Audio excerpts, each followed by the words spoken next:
let's begin here. It's time once again for another art stream. Stream of the arts. And guess what we're back with? We're back with even more debris. We love debris. It's debris time once again. Hooray for debris. Debris. It never ends. But yes, since I just finished the most recent part for the main comics, we gotta go back to some ending progress, which means backgrounds. I've got like this long timeline. I got basically 3 parts worth of background roughs to work on, so we're gonna tackle a little bit of that today. And I'm gonna drink a bunch of water too, because of all that stuff. I've got a new pair of house slippers to try and make my injured foot feel better. It's because, hello, thank you for coming. Appreciate you being here. I hope you're doing well. Hello, thank you for hanging out as we draw debris today. But it's all good. I hope that you are doing well. I know you had birthday stuff recently. Hello. Get ready for a whole lot of planks that have been knocked over. Heck yeah.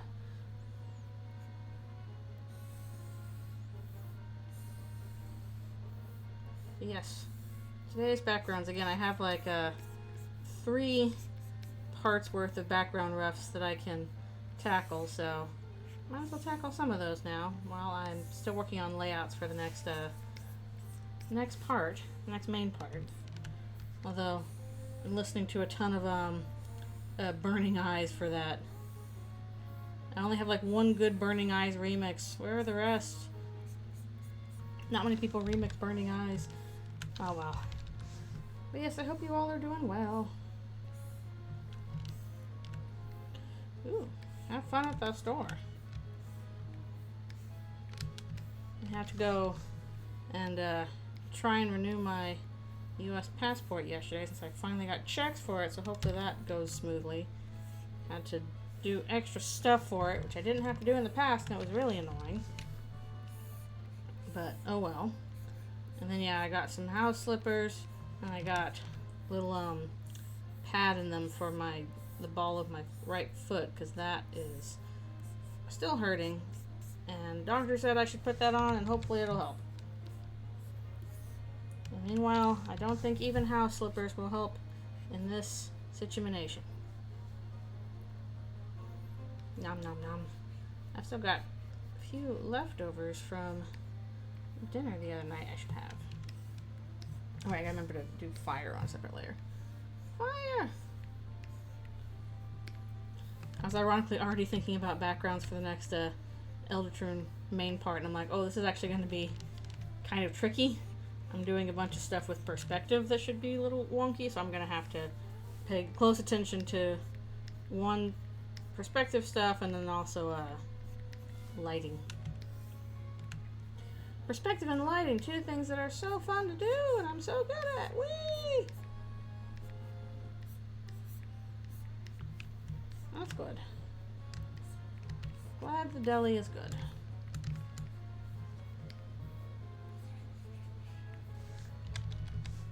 Hopefully not on fire like this is.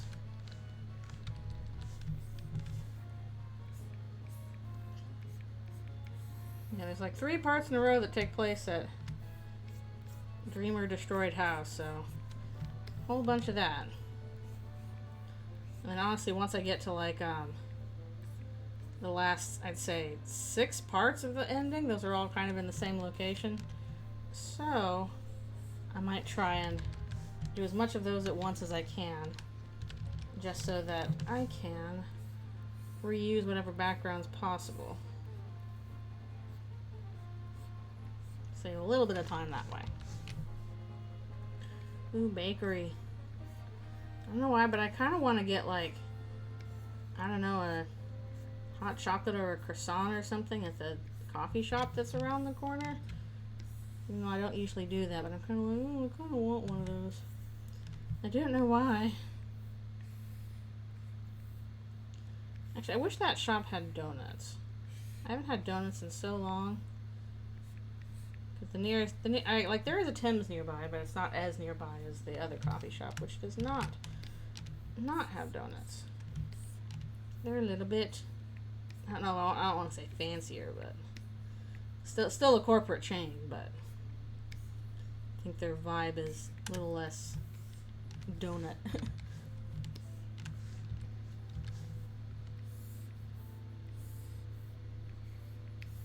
I don't know how you describe coffee vibes. Ooh, that's a long time.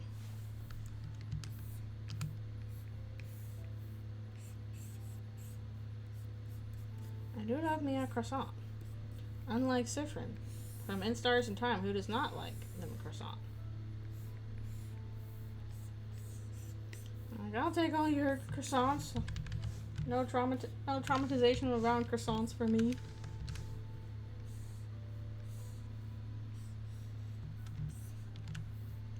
Trauma croissant. Tremont. I can't combine those two words.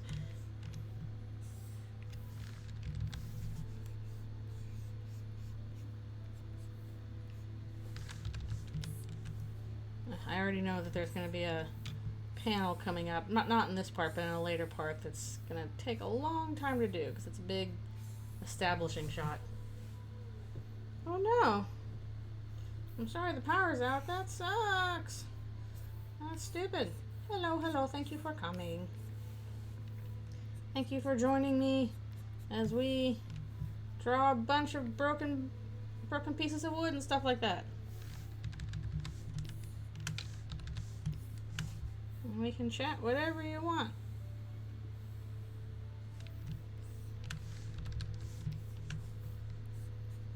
Also, thank you for joining me instead of, I guess, watching football, which is, I'm sure, what most people are be doing.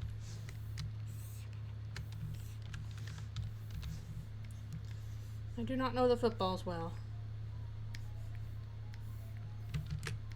Actually, I don't remember who's even playing. It's like the Seahawks and somebody else?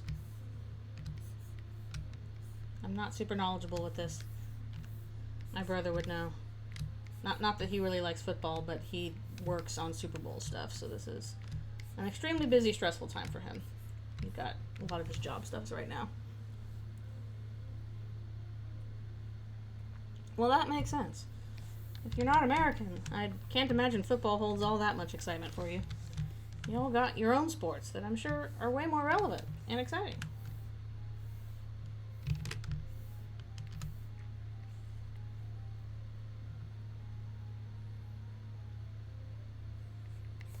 Yeah, on the one hand, I don't want to be like, oh, sports ball, because, like, that's obnoxious, you know. Don't make fun of other people's interests kind of things.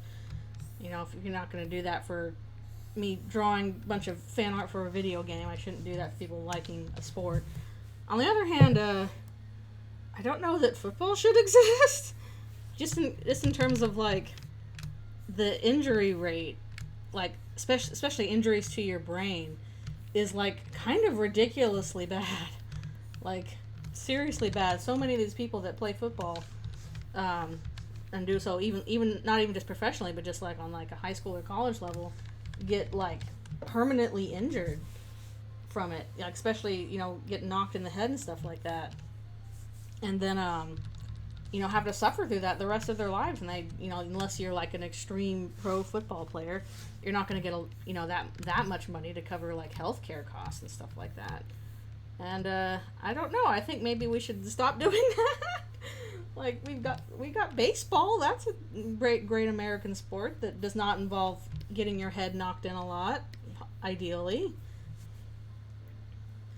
Hello. Thank you for coming.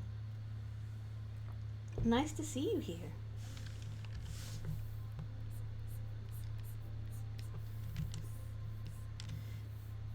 Appreciate you being here. We're working on debris today. But yeah, CT is no joke. And I don't begrudge people liking a sport. That's fine. The part I'm worried about is, can we not have the sport cause so much, you know, permanent personal injury to people who play it. That seems like we should be avoiding that. Yeah, exactly. Like, I'm not a sports person either, but I can understand, why people like it. Like, family members that are big into, baseball, football, all that kind of stuff. And my college didn't have football. We did have basketball, though, and some other stuff. Has E.R. Martlet ever actually made an appearance? No, but she will very briefly in the ending. And she gets eaten. Sorry. She doesn't last very long. I actually did just, do layouts for the part where she appears. I have to do like a design for her real quick. She makes an extremely brief appearance and then dies very quickly. Sorry. I'm sorry, Martlet. Ooh. That's cool. Thankful. Yeah, basically Undertale Yellow people tend to have very, very small cameos. Maybe I can include, maybe there'll be a situation where I can, include Shujin or something in a slightly more involved role. I'm not sure, but I'd have to think on it. I do have to do a couple more scenes in the Light World with Azrael, so it would be that kind of thing. Involved with Azzy.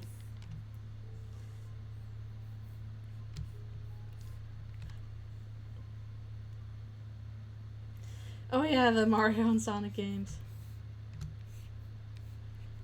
See, I think the Olympics are cool. The one uncool thing about the Olympics is, I don't like the fact that in order to host the Olympics, you basically have to, kind of redo part of a town, and, usually what ends up happening is, the people that are poorest or homeless get messed up for it.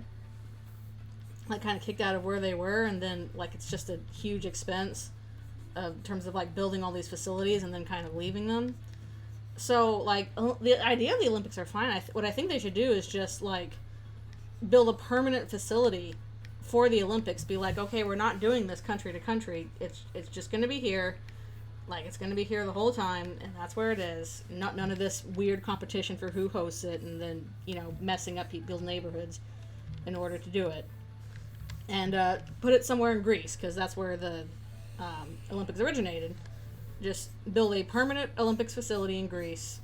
Greece has, the desire and means to maintain it. And there you go. Then you're not, it's, not turning something fun into something that's kind of destructive. Yeah, exactly. It's, logistically, it ends up kind of screwing people over. Again, you're building this giant, stadium and all this stuff for something that's pretty temporary. It's a kind of huge cost and, messes up people's neighborhoods and traffic and, again, especially poor people for a bit, and then it's gone and done. So, avoid doing that. None of this vying for who gets to host it. Just put them all in one place, and that's where they are. That's my thought. Because, again, Olympics, neat idea. Don't like the part about people's neighborhoods getting screwed over. Yeah, it's always money reasons. It's always money reasons. Also, I'm sure they're putting them in big cities specifically because, you want to draw a crowd, and that's where people are, is in a city. But unfortunately, that causes problems.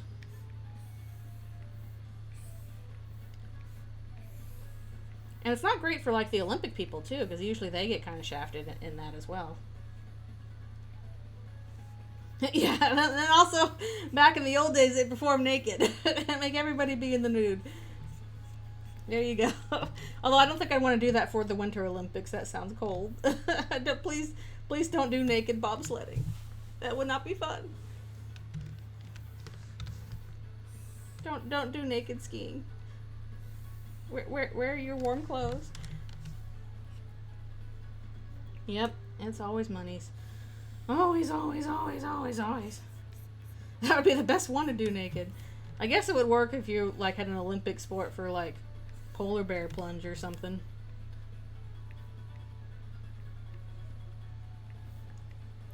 But I personally would not want to do any Winter Olympics naked. That sounds extremely unfun. naked pole vault. No. Ooh, that's a dangerous one. That's dangerous. I don't know if I should ask what would be like the most dangerous Olympic sport to do naked. Yeah, what would be the best? What would be the worst? So, something where you're not moving that much, so maybe like, you know, archery or sharpshooting probably would be fine to do naked. You know, all of the, you know, concentration there is just, you know, upper body and your eyesight, stuff like that. So probably that. Naked freediving, yeah, something with swimming. That's a decent one to do naked.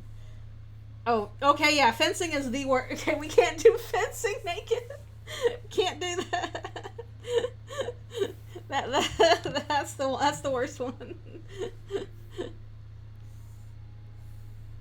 But best ones are sharpshooting or swimming. Worst one is fencing.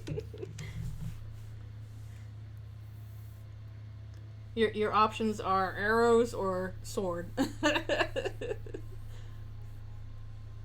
We solved it. We figured it out. Important questions on Lynx's live stream. Which Olympic sports are the best and worst to do naked? Then again, I haven't studied anything like this. Are there sports that they did back in the ancient, you know, Greek days where they did do them naked that we don't do anymore? Or have we like kept all the sports that they did and just added new ones? Like, are there any lost Olympic sports? Wrestling's probably okay naked. Yeah. And you really got to work for it.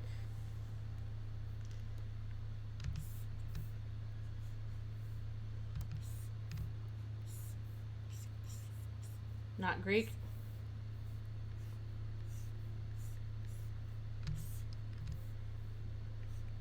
Which one? This lost Olympic sport. That's true. No more chariot racing. Can't do chariot races. Which probably for the best. I don't think those are very safe for the horses either. When I was visiting my family, we had on Ben-Hur at some point, because we had on, you know, a bunch of the, you know, big long Robert DeMille movies or whatever, and of course the whole point of that movie is basically like, look at our kick-ass chariot race scene. Ooh, greased pig chasing. Pancration.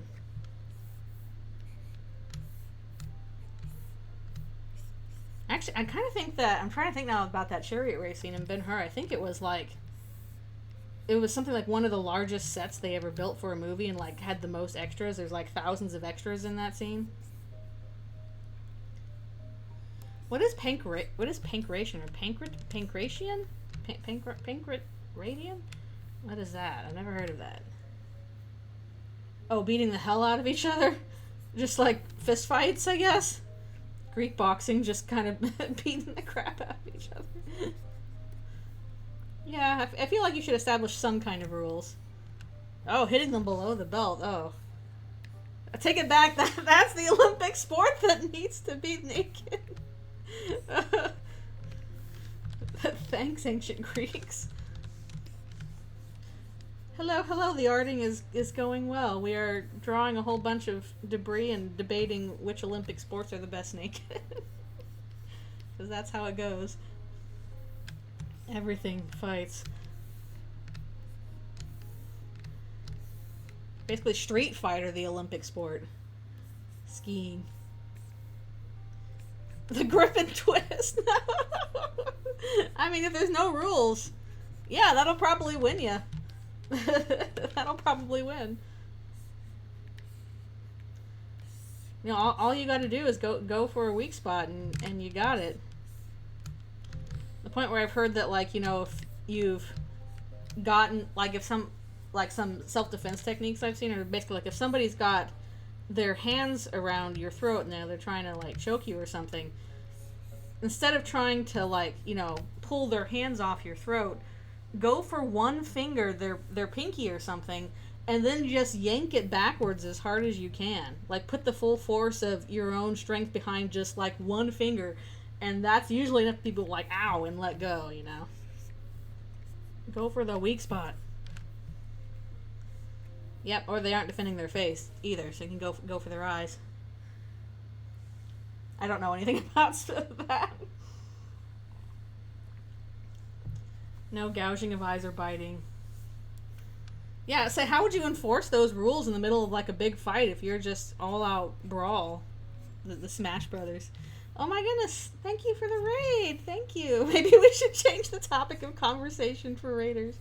But thank you so much for coming. I appreciate you being here. Stab the offenders. The referee has to win the next fight. I'm sorry, I'm just picturing this as like Olympic Smash Brothers brawl. Just knock them out of the ring. Game! No, I haven't kept up with the Escapist. I kind of dropped off of the Escapist a while ago, so I don't know what's going on with them. Yeah, Lynx raids! Then we have to do the brah at each other again.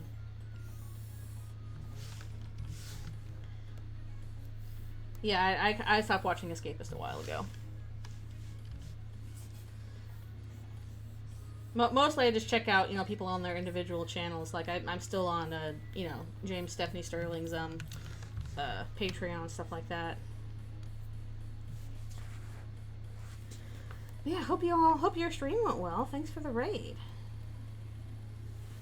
Yeah, we are working on backgrounds today. I've got a giant chunk of them for like 3 parts worth for the ending to work on. So that's what we're doing.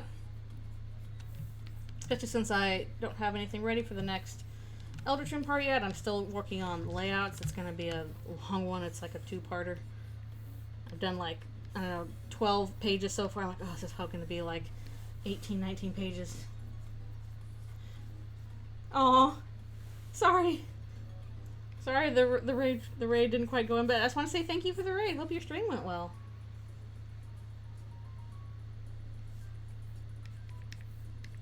Appreciate you being here.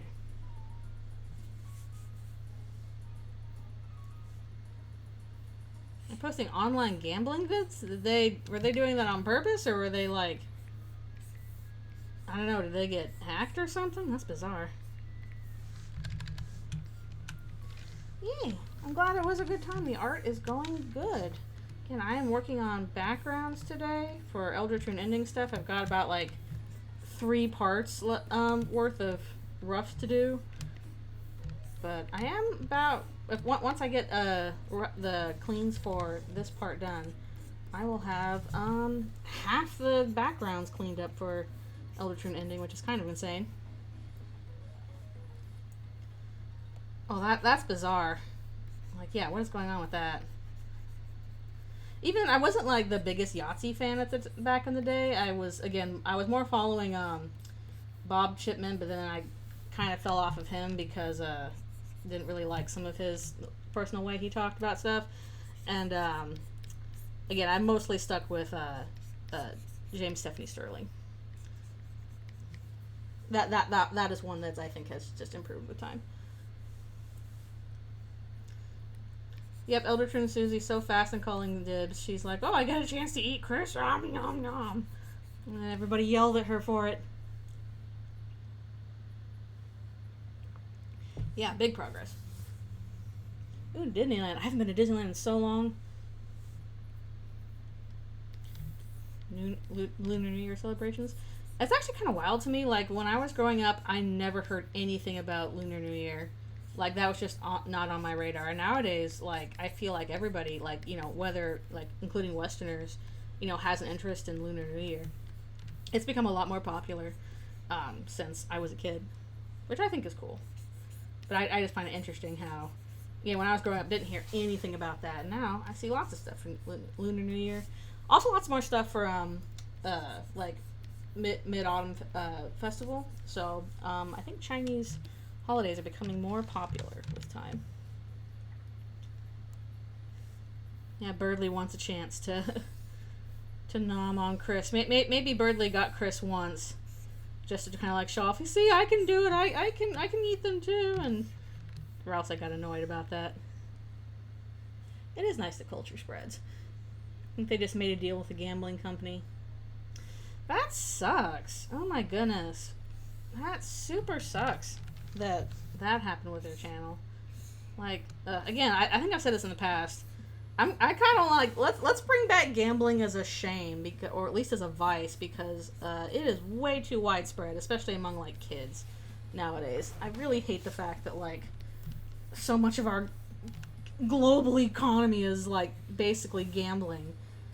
It's like, well, do you want to participate in the economy? Just get to gambling. And I'm like, no, that's bad and I hate it.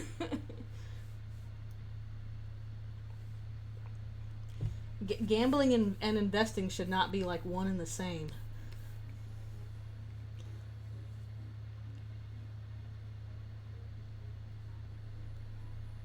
Huh, that's weird.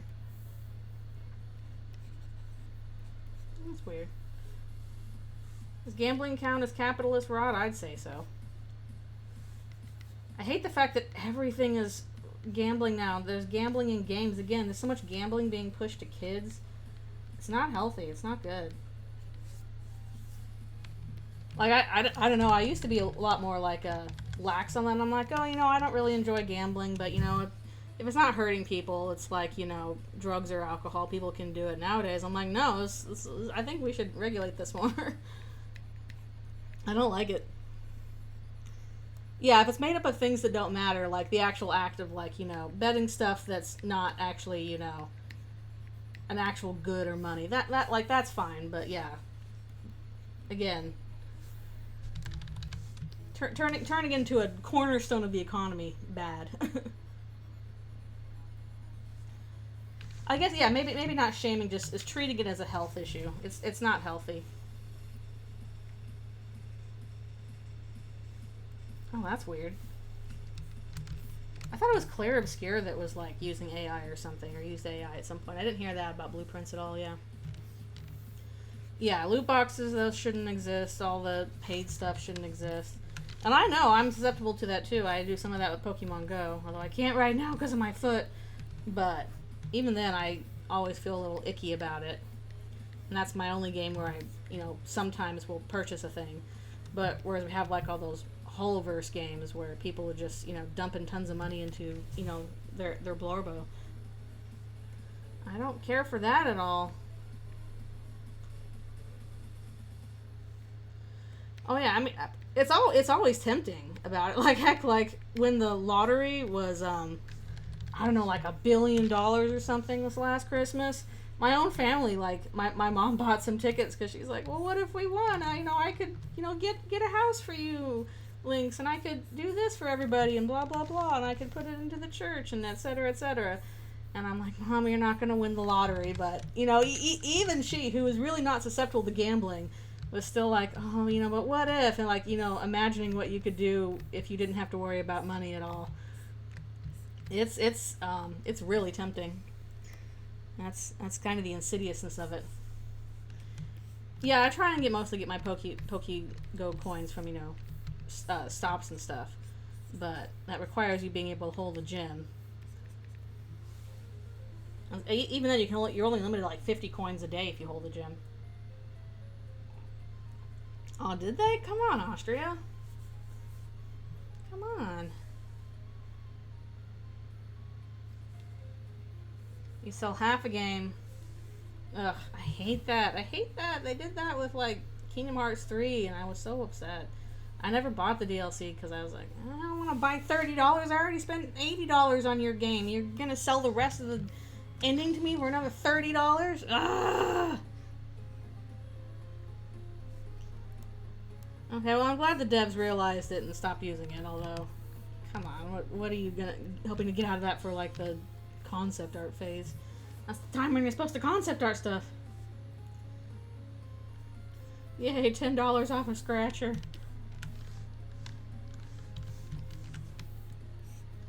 I remember one year, I don't know what this was, but for Christmas stuff, my grandma gave all of us grandkids you know, lottery scratchers.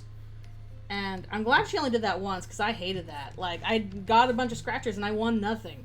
So I'm like, okay, this was a gift in which I won absolutely nothing. I didn't even get like a thrill out of it. You're just scratching stuff, you know, for 2 minutes. And, ugh, I didn't like that. Or you think Xehanort is bald and creepy? I mean, he's not wrong.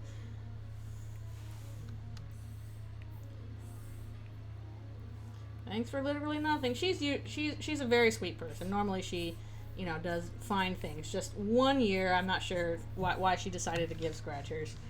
But she didn't do it after that, thankfully. So maybe because she noticed that none of us were super enthused about it. Thankfully, I don't think there's anybody like in my family that has like a gambling problem. At least not to my knowledge. But, and that includes myself, I'm not susceptible to gambling. I don't find it super fun. Maybe it was an experiment, I don't know. She's not really like a gambler herself either. She's not like, that's not something she enjoys. She likes being social and stuff. But she's never shown like a big interest in gambling or scratchers or whatever. So I don't know, just that 1 year, maybe it was one weird experiment, but yeah, I don't think anybody was super excited about it, so did not come back another year, thank goodness.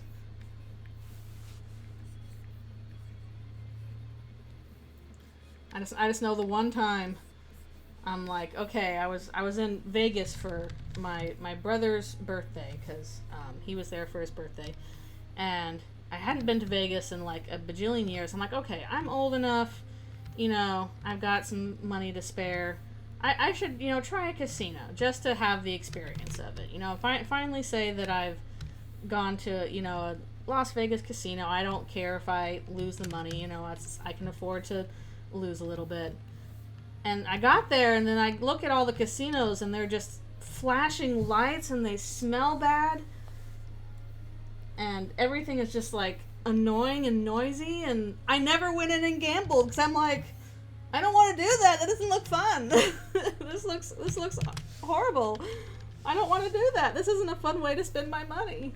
Why do people do that? I mean, I guess people have different interests or something, but I went there specifically to be like, I should have the experience of gambling in Vegas just to say I did it. I couldn't even do it.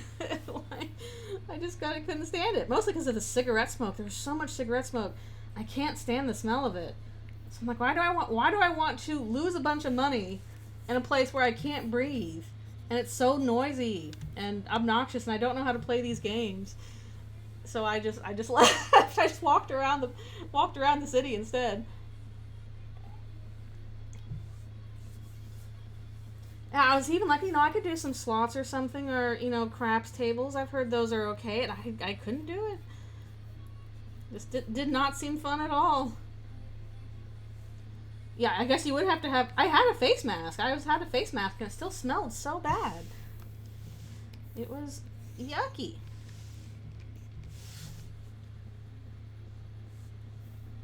Yeah, but Vegas, I can see why spending a lot of time there kind of messes you up. I'm like, this is a weird feeling town. This town feels weird to me.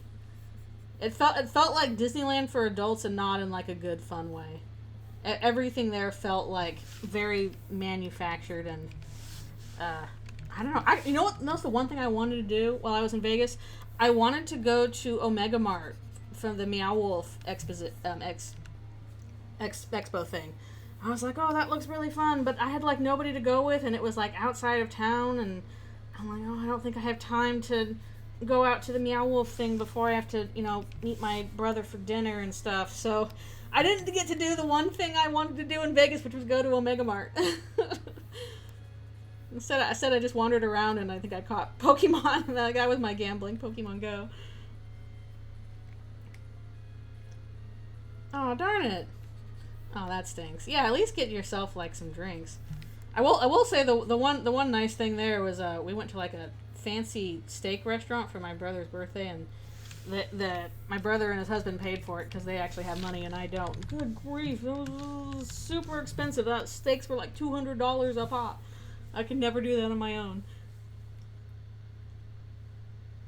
A non-money game of roulette. I would try that. Yeah, it's hard to duplicate Leonard Nimoy. Just, I don't think that's doable. And he's not here anymore. Oh, okay, I'm going to finish this up and then I'm going to take my stretch break. I did that. I think I did all that properly.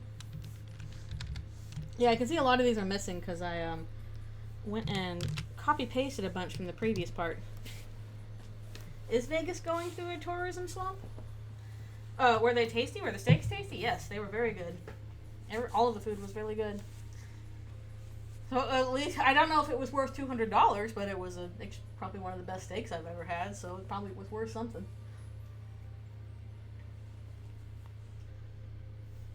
Again, no way I could have afforded that on my own, but my brother and his husband have more money than I do, so they were able to afford that. And they love doing that sort of thing. They like doing experiences and going places and getting fancy food and all that. My brother does not have a lizard, but he does have a very sweet cat. I think the cat's a little old at this point, but the cat is very, very quiet and polite and gets along and, you know, just likes to sit and be pet. Very sweet cat. Yeah, nobody has money to do anything. Not good for tourism in general. And also, if people don't want to travel to your country for various reasons, that's also going to put a dent in things. Like, I've got a friend that works at Disney World, and apparently attendance is down. Oh, I wonder why. Yeah, Kitty is very sweet. We go over there a little bit for Christmas, and my parents bring along the beagle, and you know that it's a nice cat when the cat gets along with the beagle, and they both will just kind of hang out together and be buds.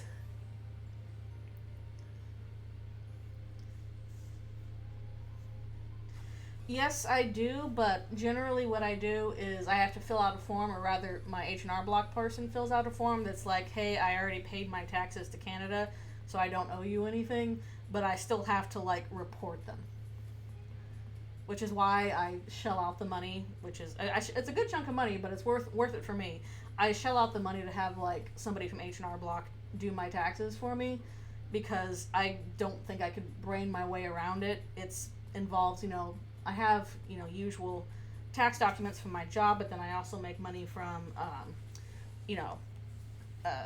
self stuff like, Twitch and Patreon, stuff like that, and commissions, so I have to account for that. And then I also have to account for it for both countries. So it gets really complicated, and I'm not good with that, so I have somebody do that for me. In fact, I probably needed to start on that this month. Yeah. Yeah, exactly. It's more difficult to file one abroad. And again, I haven't owed taxes to the U.S. I still just have to report them. So I have somebody do that for me. Whoop. All right, I will be right back for one more stretch and more water and stuff.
Alright, I return.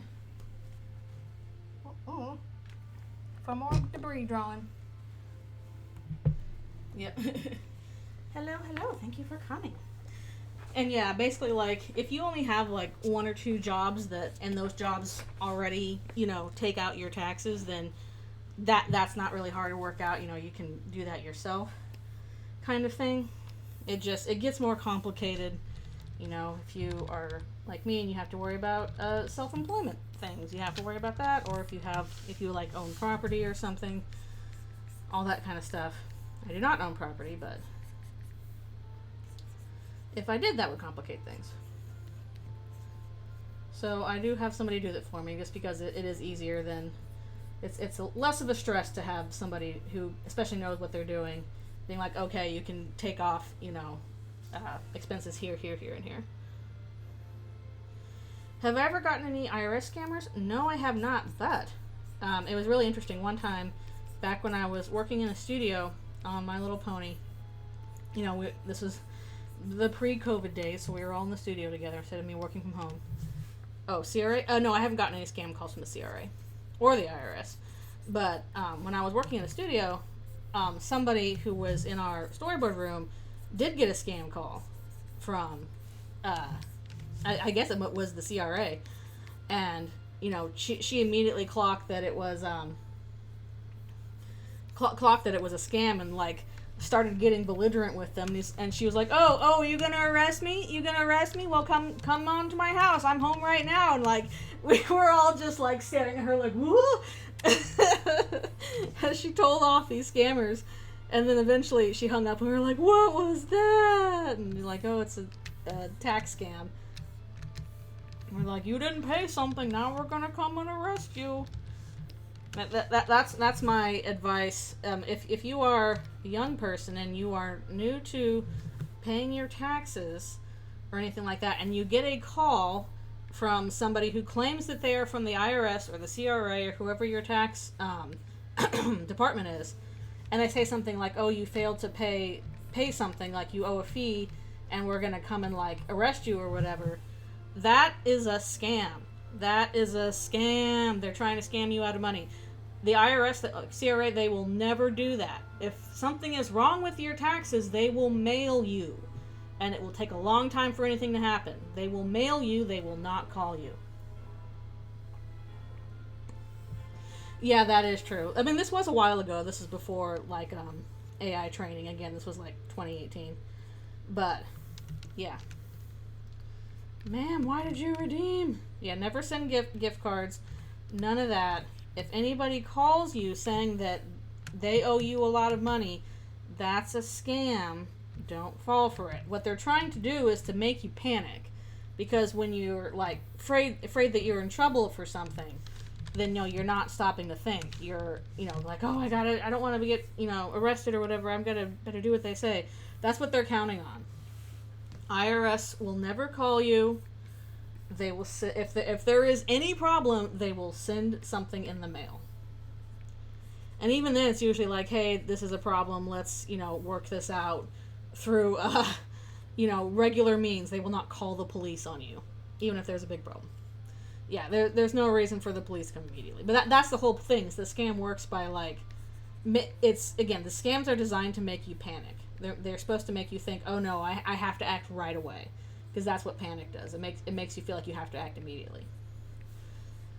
Which is why they keep doing that scam, because it works. Because that is just like a basic, human psychology fact. When we're panicking, we don't stop and think. And it super sucks.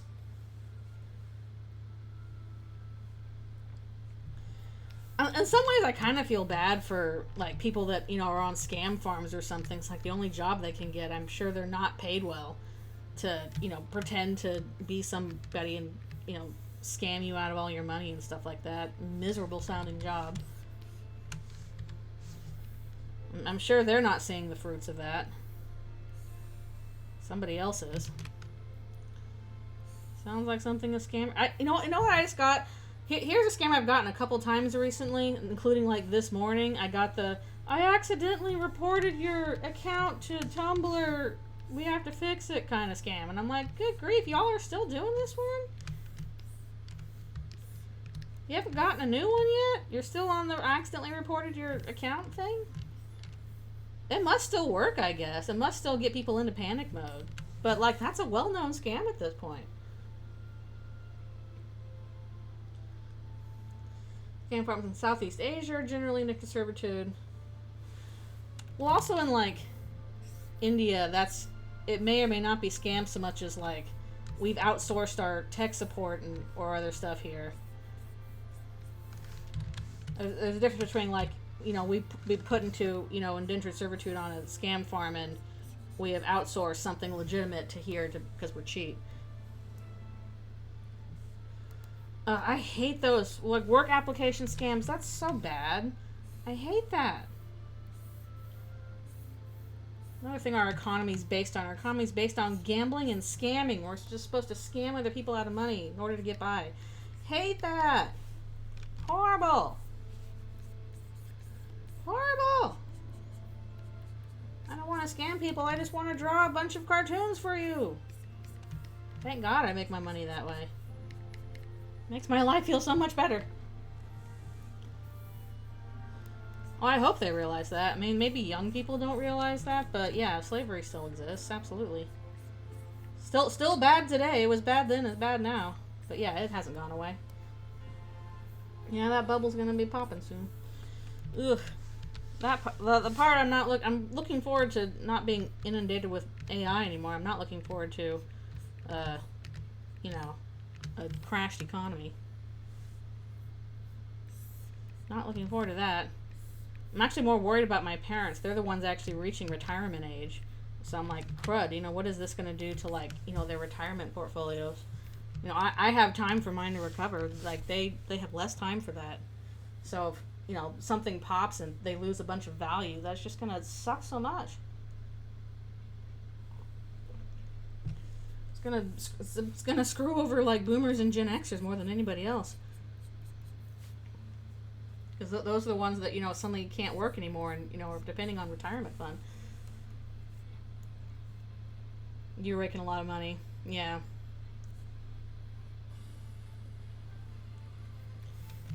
I mean, that's understandable in some ways.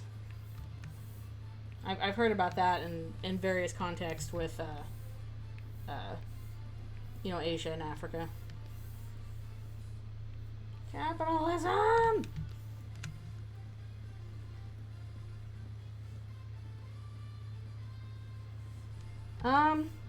That would be a cool protest. The problem is I don't know how you would do that because a lot of that's done automatically.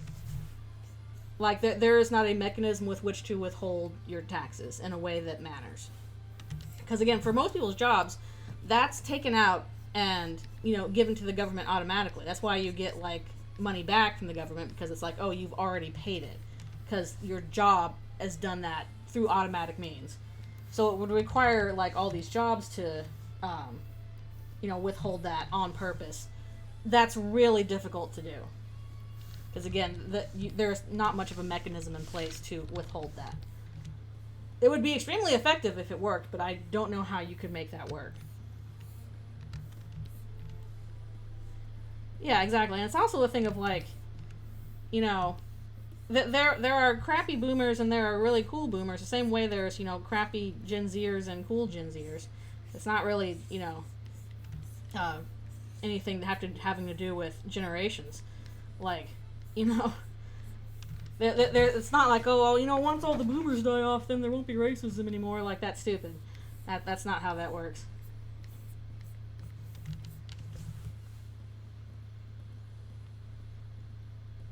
Interesting. Yeah, there's plenty of crappy, you know, Gen Z, and I guess there'll be Gen Alpha too, but they're still kind of kids, so I won't hold that against them right now. So it's like the decision to be crappy is not a generational thing. It really is a decision. Like, I don't know, toot my family's horn or whatever, but, like, I was thinking of my granddad, whom I didn't really know this much about him when he was alive, but my dad mentioned, you know, hey, you know, while your granddad was alive, he was, quietly kind of big on racial reconciliation. And this is a church thing specifically, but and maybe it's hard to get that across. But basically, the idea that hey, white churches actually owe something to black churches for the harm that white supremacy has done to them over the centuries and the decades, like that coming from a Texas white guy, kind of unusual, kind of thing that will get you yelled at by your peers. So, and he was advocating for that because he's like, this is important, this is moral. He just made the correct choice there. And if again, very old Texas white guy can figure that out, then people don't have an excuse.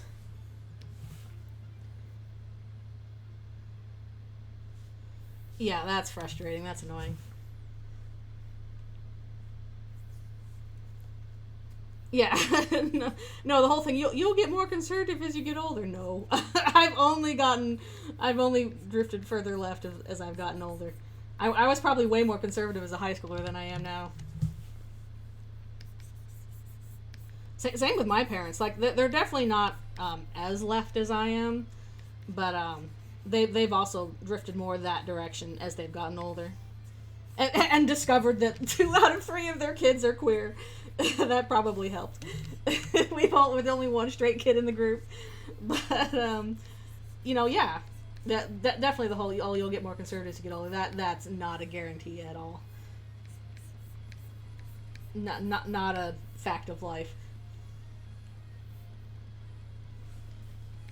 Yeah, exactly. When you're young, you hold a lot of beliefs, and so some are good, some are bad, and I guess that can continue for the rest of your life.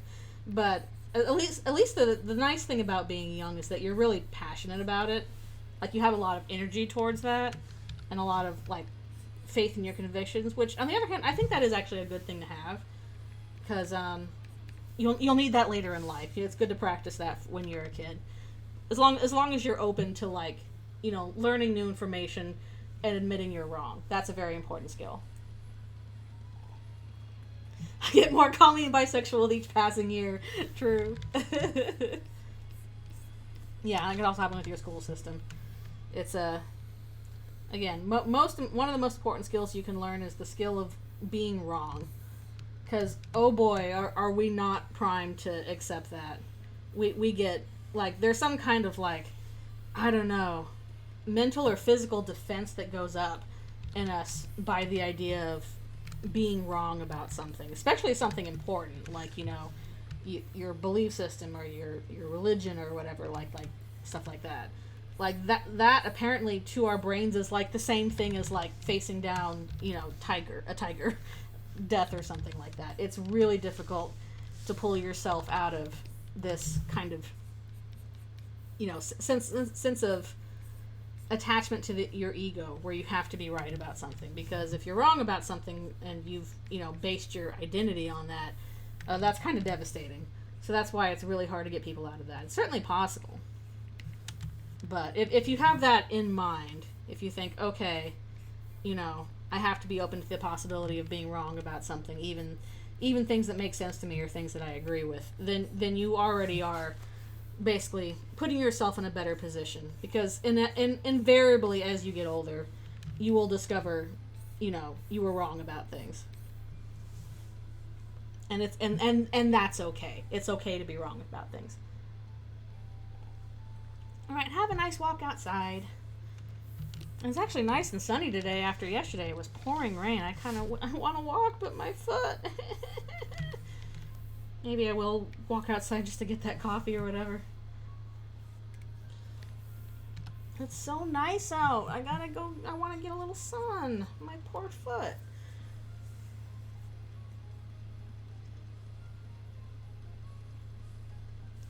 I don't know. Yeah, that seems like the kind of thing that requires more study. I feel like brains are pretty plasticine. Maybe that gets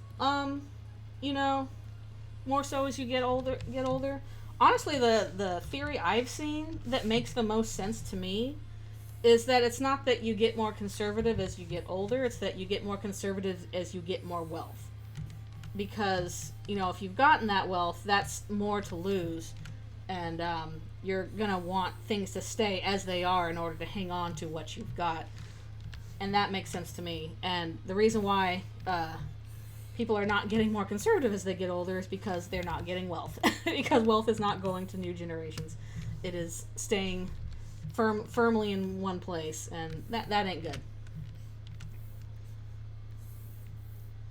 That is a theory I've heard that makes sense to me. Yeah, that's true. Covering from the snow, it's new. Yeah, letting go of a wrong idea can be very difficult. It's a process that might take a very long time. It's a process that might not ever be finished, honestly. And again, especially if it's like an important idea, something that you base your identity on, or something even that like you've grown up with, so like has shaped your life a lot. Like you're like, oh my goodness, trying to let go of that is it's really painful. And I'm sure that's going to happen to me. It's happened to me a little bit already, but I'm sure it will continue to happen to me as I get older, that there will be things where I'm like, no, that's bad. I don't want to stop believing that. And I will have to deal with that. I'll have to just get over it.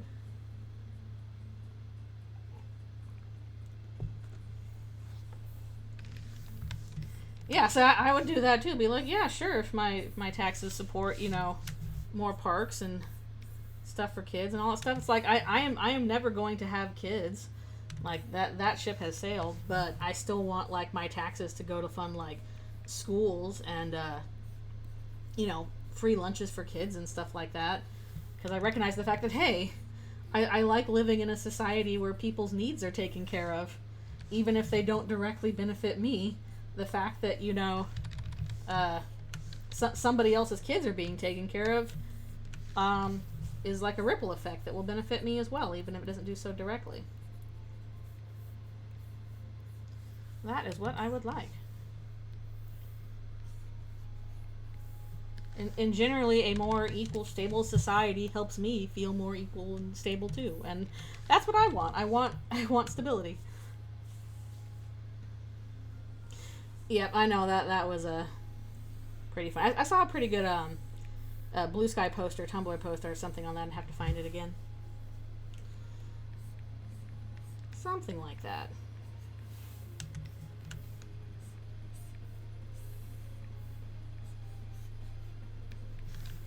I know I've mentioned this before. I think like one of the reasons why it's actually still okay to like basically lie to kids about Santa Claus and you know have to tell them, oh, by the way, Santa Claus isn't real, is because then it's good practice for kids to be like, okay, your beliefs are wrong.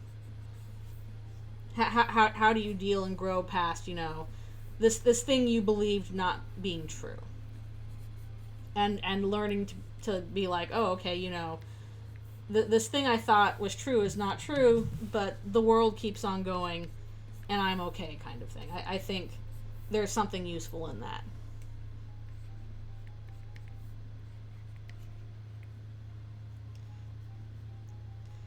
Yeah, I like doing art. I like making, like, I always really appreciate it when people say, oh, you know, your art, you know, did something really good for me.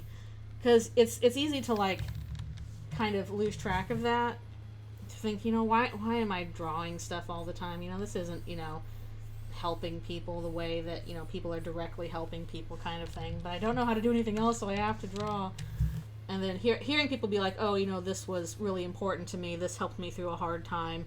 Or best of all, like, this helped me draw too. This made me want to make art. Those kinds of things, like, really, really do make it worth it. And it's like, oh, that's why I'm doing this. That's why I'm doing this. This actually does help. Because it's very easy to feel like it doesn't help. So that's why I gotta get better about telling people, hey, your art was really cool. It was really special. I liked it. Because we need to hear that.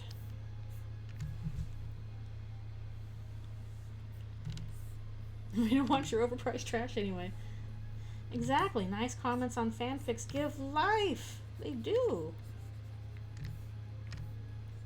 I got so many nice comments on most recent Eldritchrune. I was like, yay! Yay! Yay! I want to make the next one. I started on it. It's gonna take a little while for the next one because it's long. I'm like, this is in 2 parts, and okay, first part is like 7.5 pages, and I'm on the second part now, and that's like good grief, I think I've done 6 pages so far, and I still have a bunch left to go. So this is probably gonna be being like a 18, 19 page monster. But I will do it. 1, because I wanna do it, and 2, because I love hearing what people think about it.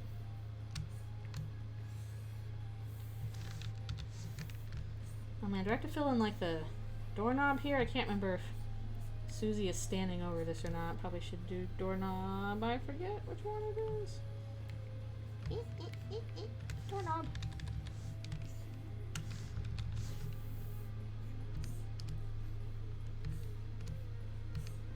And give life.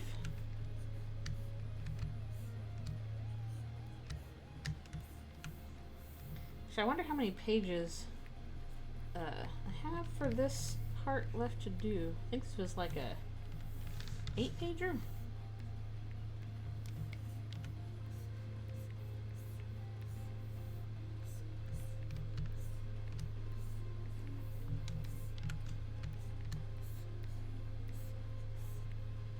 I've actually never been to New York though. Or if I have, I like I passed through it very briefly last summer going to my brother's wedding. But it was just in Albany. Good grief, I got off the, airport in Albany and stuff, and it was blazing hot. It was like a brick airport or something, and there was no air conditioning. It was July. I'm like, why is your airport like this? Ugh. Why am I sweating?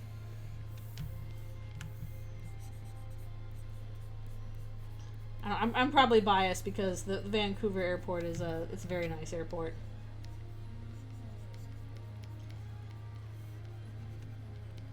I'm gonna do airport talk now.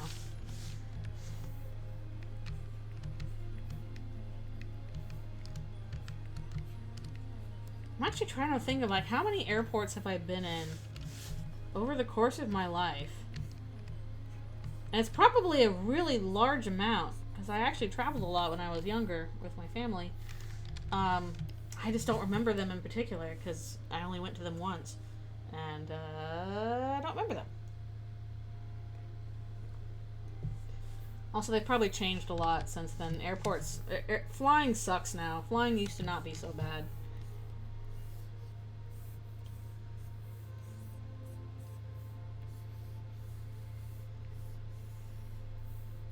Flying in the 90s was considerably less miserable than it is now. I wonder why that is.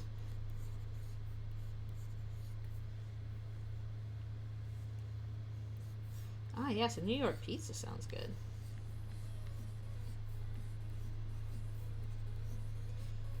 I have had Italian pizza, which is pretty different from American pizzas. I actually will say, Americans actually figured out pizza. American pizza is better than Italian pizza, sorry.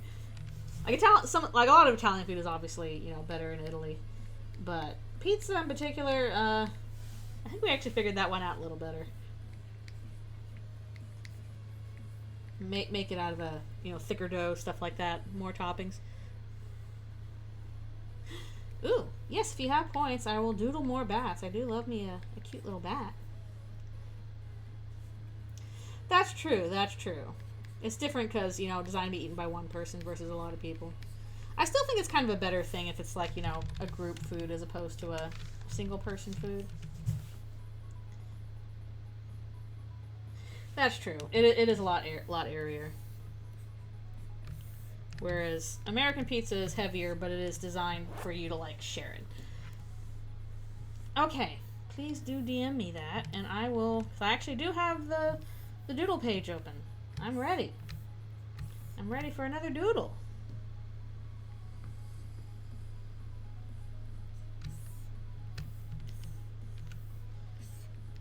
Oh, you prefer Italian pizza to American pizza? That's fair.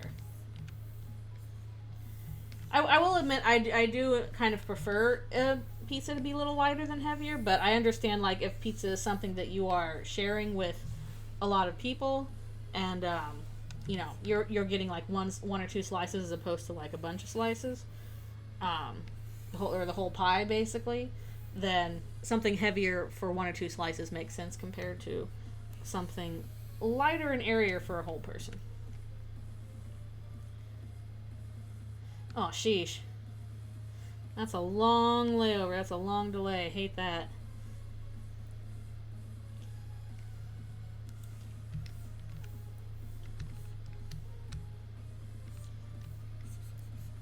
I should actually study my... I need to study my Italian, actually.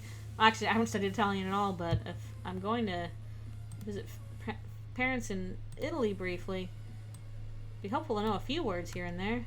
Alright, let's look at this thing. Oh, it's so cute! Look at this guy. Alright, let's pull that up. Here we go. Time for another little bat. He's a cute little guy. Alright, we're gonna put him over here for now, I think.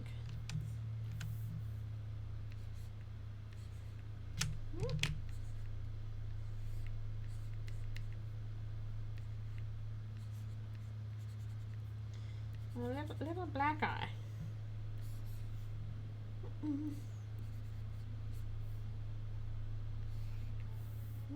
Actually, I don't know if I like that.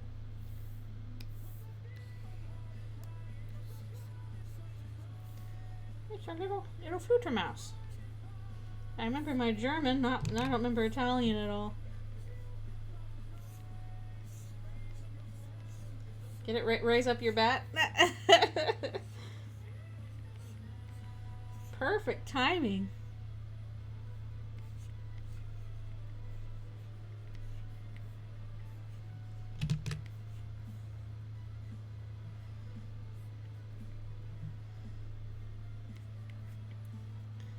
It's got a little tail with a pencil on it.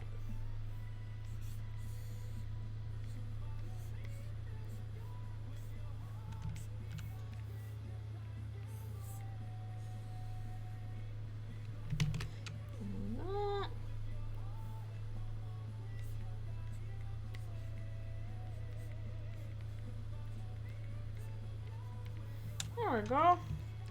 Cute little bat guy.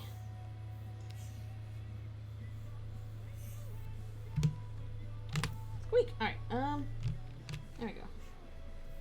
A little smaller so he fits in. Okie dokie. Save for that. Thank you, that's an extremely cute character. Oh, I don't know that song, sorry. Probably gotta stop soon for my stretch too. Mario Galaxy. Oh lol. No, my mom's been studying a bunch of Italian because they're going to Italy this year, so I'm going to visit them. During Christmas, it'll be in Italy, and I don't really know any Italian. I know, like, I can understand German okay, not really speak it well, but I can understand German okay. But I only know like a word or two in Italian.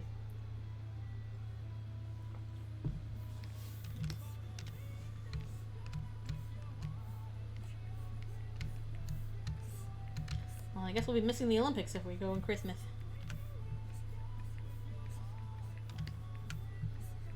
Shattered glass, everybody's favorite thing to draw, hooray!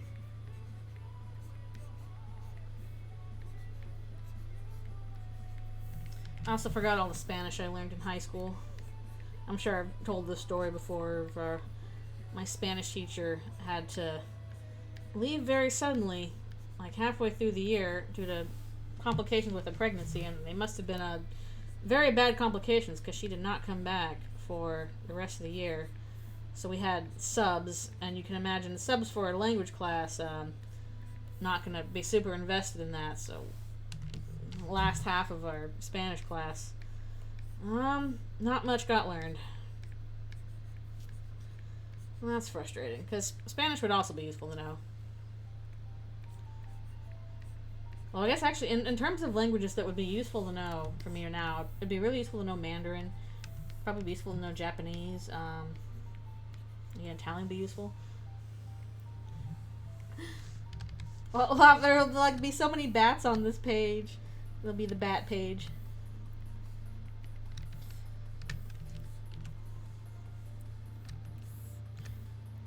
Yeah, Mandarin just seems one of those things that'd be like a useful language to know. Actually, a language I really want to learn that I think would be really useful to know, I'd like to learn ASL. I think that would be really nice to know ASL. It does not seem like that's the kind of thing that you can learn on an app. I'd have to do more other stuff, but languages I would like to learn just for the sake of, like, this would be really useful to know in general. Mandarin, Japanese, ASL, and briefly Italian. I could probably pick up German again easily enough if I worked at it, because I used to know German, but if there was new stuff I wanted to do, it'd be one of those.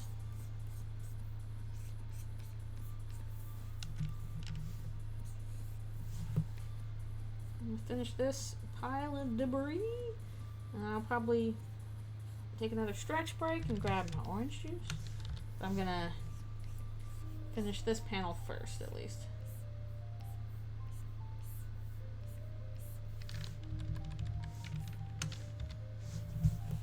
Yeah, again, I've noticed a lot more Chinese culture stuff being popular nowadays than when I was a kid.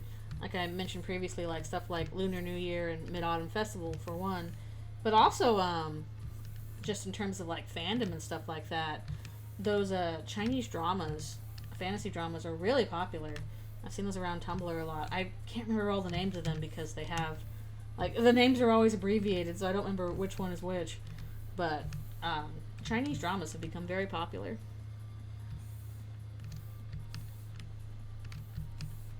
At least in my neck of the woods. Yep, it's all going around. You gotta gesticulate when you're speaking Italian. Use your hands. I guess it'd also be useful to learn French, but oh my goodness, I don't think I can deal with that. I like to at least know how to spell things. At least in German, they have, like, we have certain spelling rules, and you're gonna stick with them. Stuff is pronounced this way for a reason. Yeah, Journey to the West, definitely. I think that's always been, like, there's always been a little bit of interest in that, but that's grown as well. People are more aware of Journey to the West. What I like watching OSP's Journey to the West videos. Those are very fun. Kind of told in like a anime DBZ style way. Those are always really fun. If you haven't watched OSP's Journey to the West series, you should check it out. It's really cute. There's really long gaps in between the episodes, but I'm sure that's because there's a lot of research and then drawing that has to go into them. But please do check those out.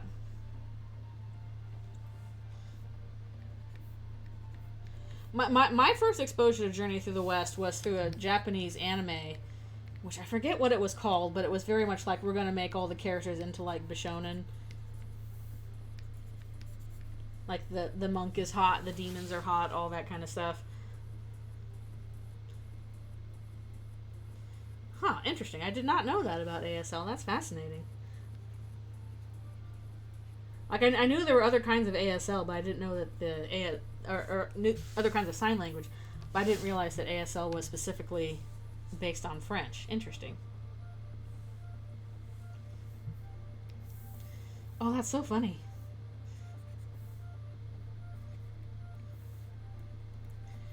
I'm trying. I think the anime that was Journey, I think it was called Sayuki. I don't remember why it was called that. That was one of the anime that I remember seeing in, like, the 90s, early 2000s. And it was like, yeah, we're gonna do Journey to the West, but all the characters are going to be hot. Alright, have I gotten everything here? I think so. Oh yeah, they're super busy. Yeah, Red is super busy. 'Cause, yeah, doing trope videos, literally videos. And then she also draws blues videos, history videos, even though I think it's mostly just drawing blue. Doesn't have to draw all the stuff because he mostly uses photos for his stuff. But no, actually, some of blues videos, those also require drawings. Like if it's like ancient guys. Yeah, Red does like all the art for OSP, and then also their webcomic. So, good grief, yeah, they're busy all the time. No wonder they do the very simplified drawing style. Because it's clear they have like a ton of skill in that, but so much to draw. I hope they're taking care of their wrists like I'm trying to do right now. Do my stretches. Actually, how often does... Cause I haven't read Red's webcomic. I know it's called like Aurora. How often does that update? Is that like a weekly or bi-weekly thing? Because if there's like color involved, then that's pretty lengthy.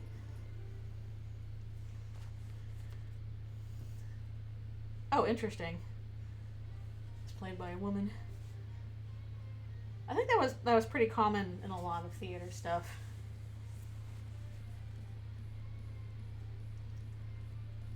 Actually, that's another book. I wonder if there's like a decent like novel adaptation of Journey to the West or something like that. Because I'm trying to find new library books I can check out and listen to while I do my chores. I'm waiting on Moby Dick again so I can finish it because that thing was so dang long, and I've got like 9 hours left to go. And in the meanwhile, I got Pride and Prejudice because I'm like, I haven't read Pride and Prejudice. I should probably read that just to say I have. Otherwise, I just finished an Ursula Vernon or T. Kingfisher rather horror story, which was really good. T. Kingfisher does really good horror, and I'm almost out of T. Kingfisher books. I'm like, no, I can't listen to it anymore. They're almost all gone. So I need new library books I can check out, specifically library audiobooks. And I'm interested in a variety of things. You know, I want to get through classics I might have missed. I want to expand out to different kinds of authors and stuff like that. Most frustrating thing is when people will like recommend me a book and I'll be like, oh, that looks fun, and then it's not available at my library. And I'm like, no, the book I wanted. Huh, interesting. I guess that was like a same thing as in, Britain, Shakespeare. They didn't let ladies be in the plays. Actually, one time when I was in England, we went and saw a production of Taming of the Shrew. And what was interesting about that production was that there basically were like, we do reverse Shakespeare stuff, and that all of the entire cast is women. Is like all the characters are played by women instead of all the characters played by men. And so we saw a production of Taming of the Shrew with an all-women cast, and that was pretty interesting. I think if you're going to Taming of the Shrew, that's a decent way to go about it, because otherwise, that particular play is a little bit on the misogyny side. Good grief, that's a crazy schedule. What the heck? All right, I'll be right back for one more stretch and water and orange juice and stuff.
I'm back and ready to continue with more drinks.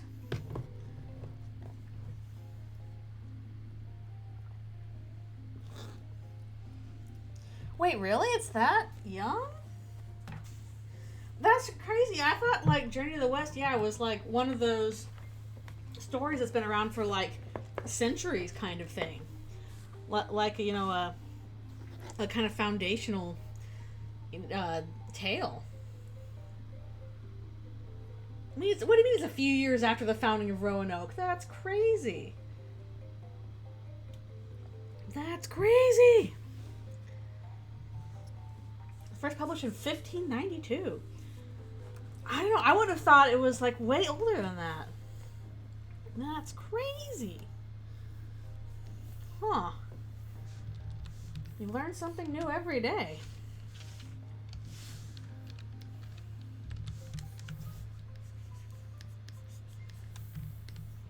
Now, maybe it was passed around orally a bit more often than that, and it wasn't published until then. I don't know. Kind of depends on when publishing also became popular. That's true. A lot of our classics are quite recent.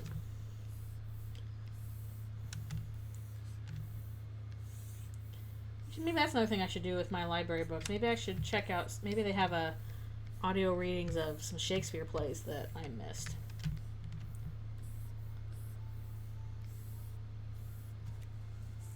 Cause we read Hamlet and Romeo and Juliet, and I also read The Tempest in school. I'm trying to think. I don't know if there's any other ones that I missed. I mostly remember Hamlet. I spent a good chunk of time on Hamlet.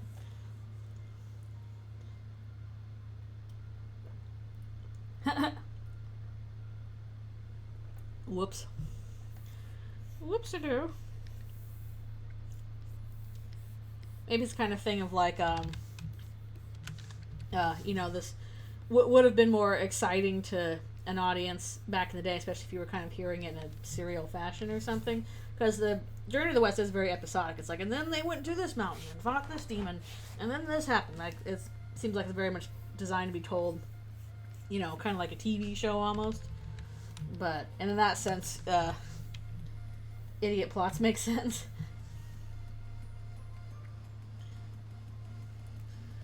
Still gotta have your dumb moments. Otherwise, how is he gonna get captured by the demons and then Sun Wukong has to go save him?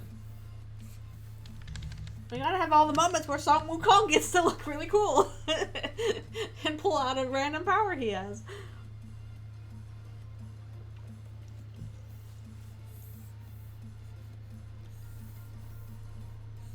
Yeah, and I'm wondering if there's a novel adaptation somewhere.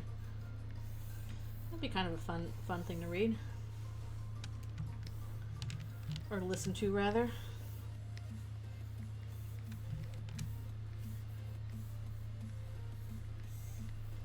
I did finally, one of my audiobooks I checked out was A Christmas Carol.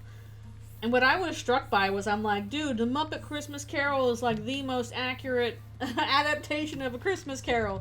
They just straight up pull a bunch of lines from the book. I'm like, yeah, that's in the movie. The Muppets did that. Muppets extremely accurate when it comes to A Christmas Carol.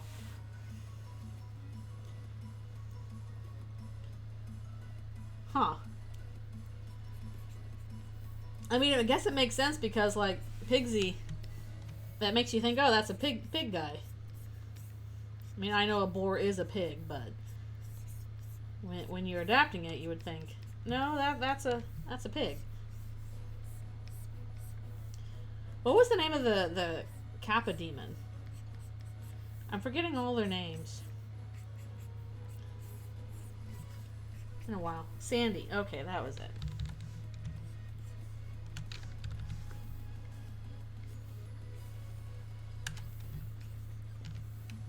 I hope he has more to do, because mostly, like, from what I remember from watching OSP's adaptations of Journey to the West, seems like Pigsy is doing most of the helping if it's not Sun Wukong. Sandy's just kind of hanging out. No. Also, the dragon that got turned into a horse is like, well, I'm a horse now. The end. Useless McGee. Poor Sandy. Then again, at least from what I've seen, it really does seem like, you know, Journey to the West is the Sun Wukong show. And just how dang cool he is.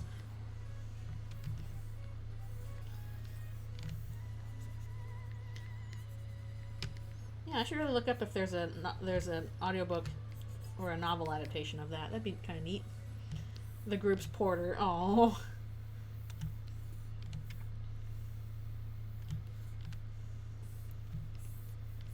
I think the anime Sayuki kind of had like Sandy and Pigsy being like bishies together. They were shipped together in a sense. To then leave like Sun Wukong and the monk, but he was also like depicted as way younger in this anime. Or Sun Wukong was depicted as way younger in the anime. There's probably been multiple anime adaptations now that I think about it. That's just the one I remember seeing many, many years ago. What if we made the characters hot?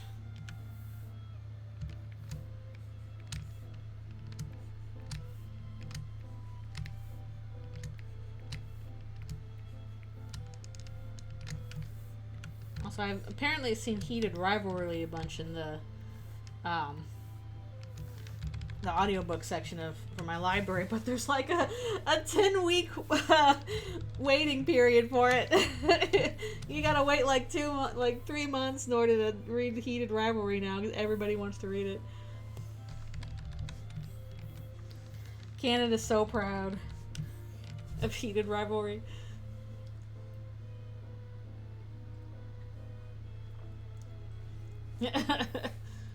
Thank you, anime. Anime sees, you know, foundational, you know, story text and is like, is anybody going to turn these characters into big titty ladies and not wait for an answer? And again, I'm sure, you know, not like they're the only country that does that.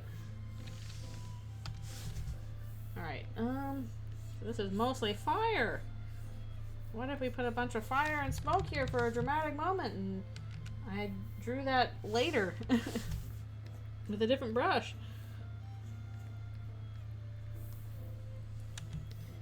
So much debris. We're doing it. Lots of debris. And again, reason that half of these things are missing is because I already copy-pasted a bunch from previous things, so that'll help me save a little time on that. Just a little bit.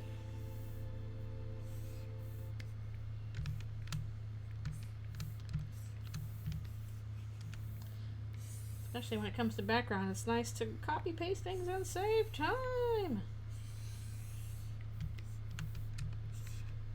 Today I gotta look over the script for the next episode I'm gonna be working on. I should do that over lunch.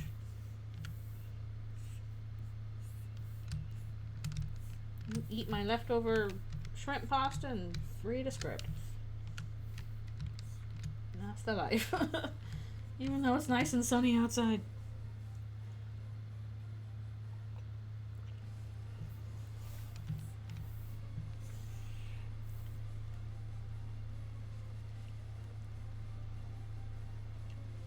Huh. I've never heard of game science.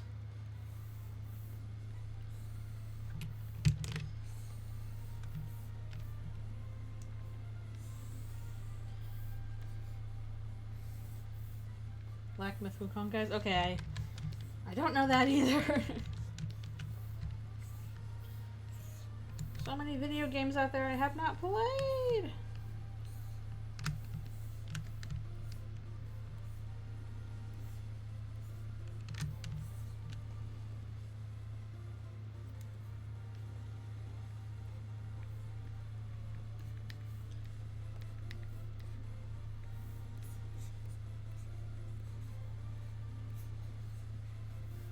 I now kind of wonder, like, which old story has probably gotten the most adaptations ever? What story has been reimagined and changed the most, do you suppose?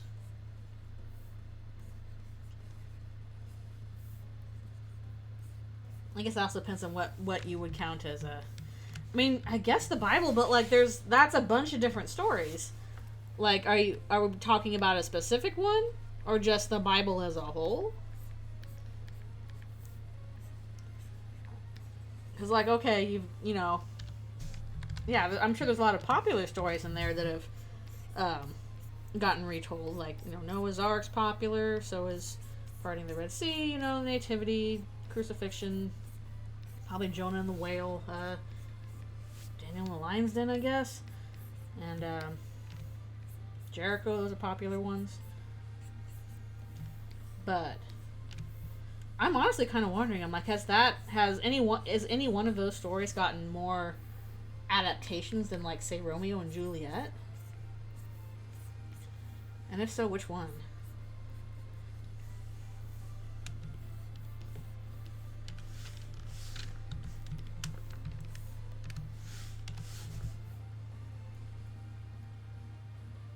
No, it was three kings. They just each brought their own gift.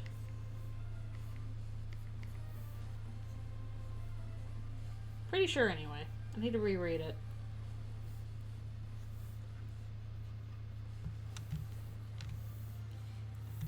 It also depends on which book you're reading, because there's multiple accounts, and they don't all necessarily mention the same details. There are some details that are the same, and then there are some that are not. And you got, like, Matthew, Mark, and Luke who are like, yeah, we all kind of agree on this kind of thing. And then John's like, I do what I want. I'm gonna get weird about it. I'm John. Yeah, I guess it's a fair assumption there's three. This one guy showed up and he brought 3 gifts. That'd be kind of sad.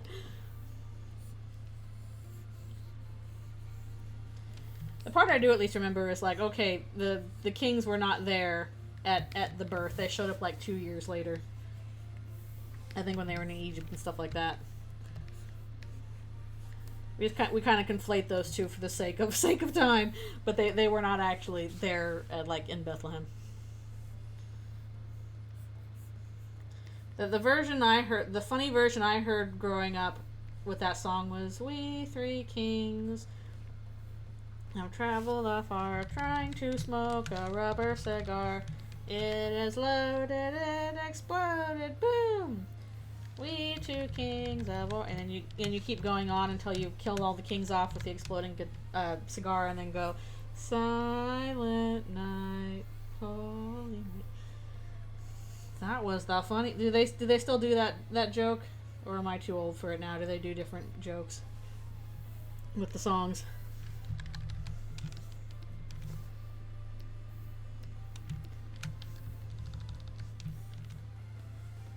I'm not hip up to date with parody Christmas carols.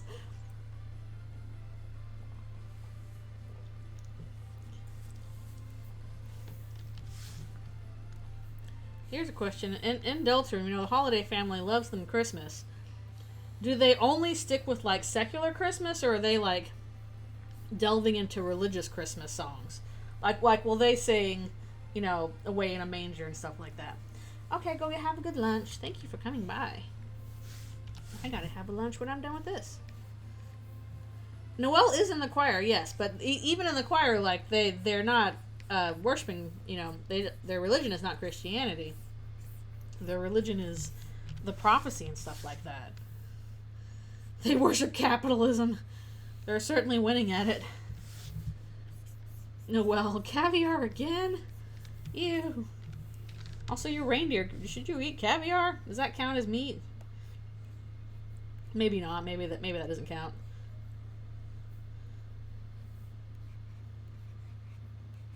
If chicken eggs don't count, maybe caviar doesn't.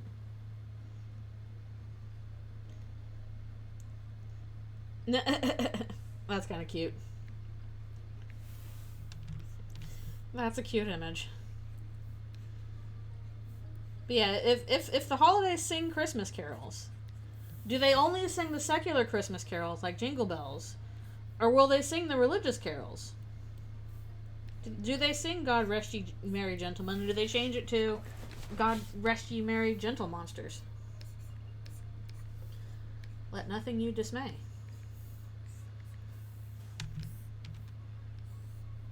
And Carol's named after that. I want to know. So it's always been kind of quietly, how does that work? Again, considering that the monster religion is not Christianity. And yet the Holiday family is like, we love Christmas.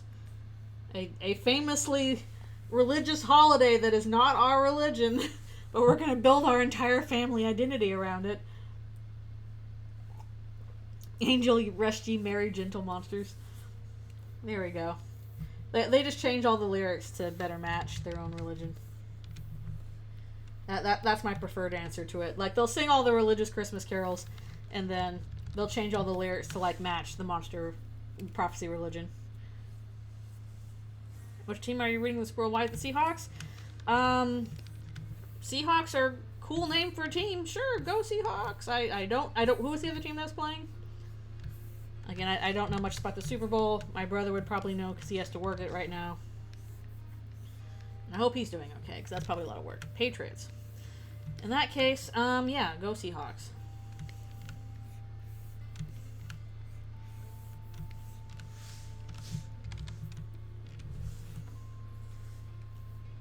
Okay, I will take your word for it. I will trust your judgment. We'll see how the game goes. I'm sure the excuse me. I'm sure the halftime will definitely be interesting if the people that got to play it are anything to go by, but I will find out about that in the future. I know, it's always debris slop. It's going to be a lot of debris slop. This is what happens when the whole ending takes place of, like, a destroyed town. Next one, actually... Oh, actually, no. Next one... I'll say this part has a lot of... Because, you know, the destroyed house of the Dreamers. But eventually, we're going to get to... Which page is it? This one's coming up. Watch out for that. Uh-oh. Uh-oh. We're not going to get to that today, but, that's in the future, and I'm dreading that. That's gonna hurt. That's gonna hurt. Even just roughing it out, it took me like an hour and a half. So I'm like, oh, okay. We gotta have our establishing shot, though. You can't skimp on those. But yeah, I got like 3 parts worth of background roughs that I need to clean up, so... It's gonna be this for a little bit, at least until I get further enough along in the battle against ERAM. In which case, I will still have to pay close attention to the backgrounds, but it won't be debris slop. It'll be different. Yeah, you missed last week when I was working on doing fills for characters.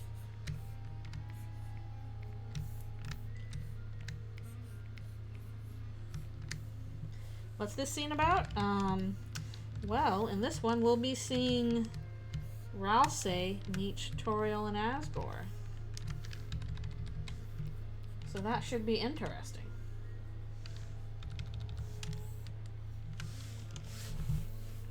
I won't say what happens. I will just say, finally, they meet.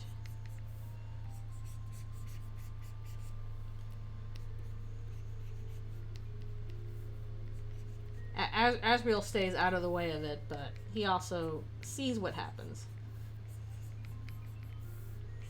So we don't have Asriel and Ralsei meet just yet. I'm very interested for when that happens in canon too. It's got to happen at some point. I'm very curious how that will go down.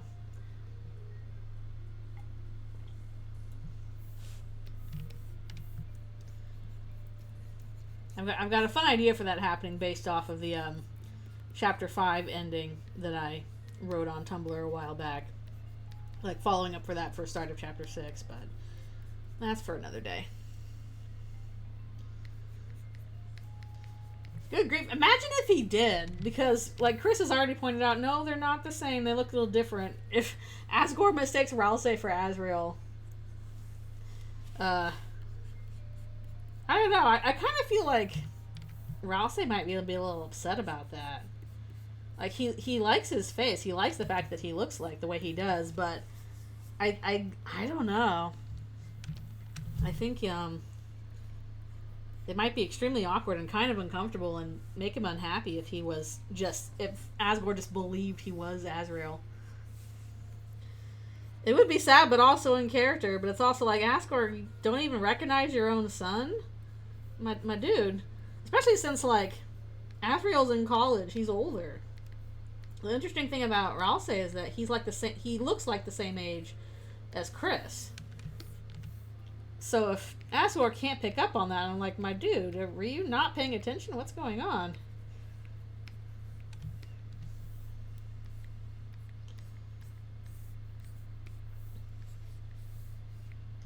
Like, they look alike, but at the same time, I think it's pretty clear that Rousey and Azrael are not the same age. All goats look the same, even to other goats. They're not even goats. Why would he do that? Asgore, come on. I'm doing all this for my family. What do they look like again? Sir, please. You can't do that.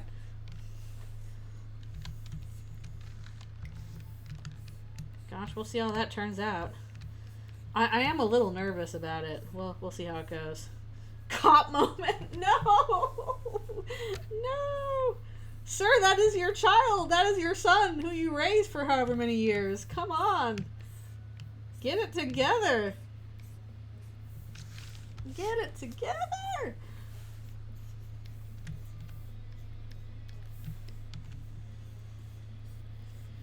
I feel like people have this idea that, like, Asgore is going to make the next Dark Fountain. I just kind of don't agree with that. I think it's just going to be the night again.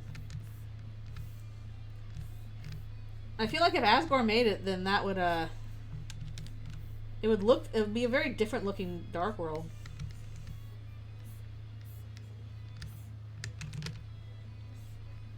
I'm sure he will be present there, but I don't think he's going to be the one to make it. Welcome back. We'll see, we'll see. Depends on if Sans gets involved, and I don't know if Sans is going to get involved at that point. Yes, Toby. A.K.A. Scott Coffin. Famous for changing his story based on the whims of Reddit. Thank God that's not the case. Ugh. Please don't alter your story based on the fandom guessing or not guessing something. Please don't do that. It's extremely obnoxious. We only exist to outsmart Reddit. Well, that's the thing. The prophecy does not mention an inferno of jealousy. Garrison mentions it when he's talking about the Lord of the Hammer, which is based on the prophecy, but does change some things. It is not, the prophecy and the Lord of the Hammer are not a one-to-one recreation of each other necessarily. Like, he basically talks about Chapter 3, Isles of Northern Light. You don't really do that in Chapter 3 unless, you go on the sword route. You mostly kind of ignore that. We're battling chariots to save the queen. You don't do that in Chapter 2. Now, there are, like, chariots supposedly and stuff like that, but it's not the queen who really needs saving. Like, it's a very loose interpretation of things.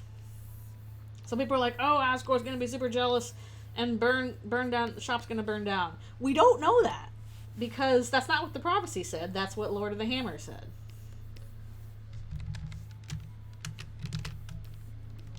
There may be elements of that, but I don't know if it's necessarily going to play out exactly that way. Things might get a little weirder. I actually don't think his shop is going to burn down or anything like that. I think that might be a bit too distracting.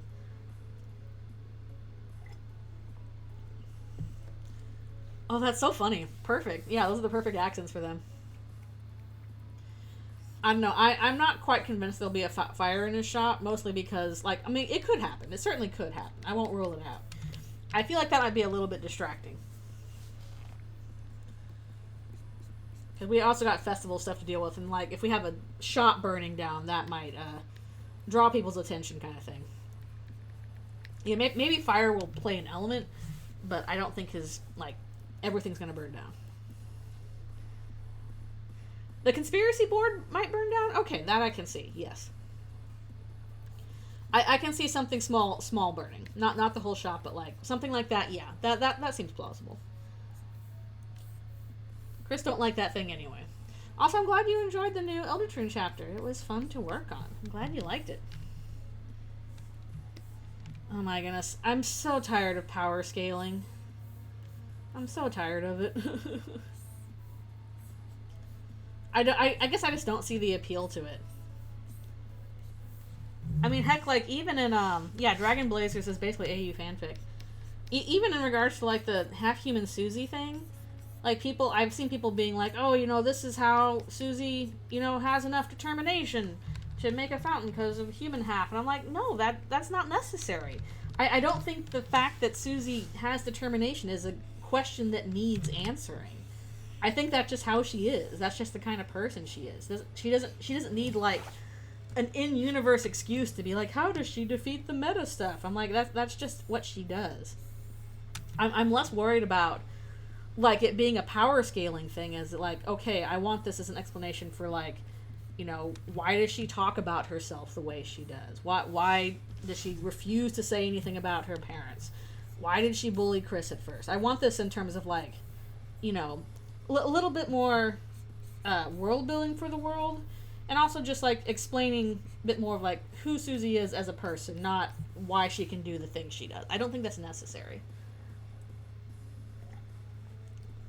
So I stop applying power scaling to my theory. This is about characterization. But, oh well, you can't control that. That would be nice. Like, if there was a point there about, race-based power scaling is kind of pointless. Like, it made sense in Undertale because there's, like, a mechanical purpose to that. To show, okay, the point of the whole, monsters are so much weaker than humans in Undertale was like, okay, this is a part of playing the game. This is why a child can go through the underground and, like, hit everybody with a stick and they die. This is for gameplay purposes. I don't think that's necessary for gameplay purposes in Deltarune. We got different gameplay going on here. We don't need to explain how Susie can do that. She can just do that because she's Susie.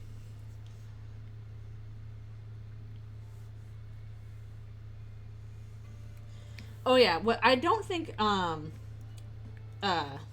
Rudy is going to die because I think that would again derail things too much. But I think he's going to get really close. I think he's going to be in the process of dying, and that is what will motivate Noelle to open a fountain of her own. I think that's going to be the cliffhanger at the end of Chapter 5, is Noelle doing that. Because I think Rudy serves a much better purpose, like, if he is alive than in danger than if he's dead.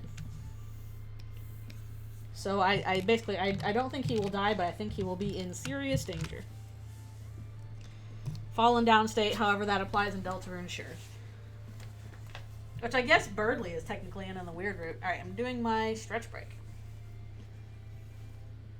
I do think Noelle has definitely been telegraphed to open a fountain. Can't help noticing, one, that, Queen pulls out, hey, people who are determined enough to open a fountain are Lightners, and we have Chris and Susie, who both have already opened their fountains. That leaves Noelle, so she's going to do one. Plus, Chris, Susie, Noelle get the very, very wonderful treatment from Gaster in the Goner Maker.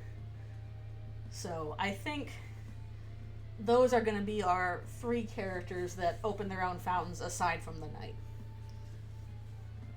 So Noelle is due for one. But yeah, I don't think Rudy's going to die, but I think he's going to get close. Because if he's in danger, that is what will motivate, his family to do something rash. Whereas if he just flat out died, then, like, okay, we've got to derail the plot to deal with that kind of thing.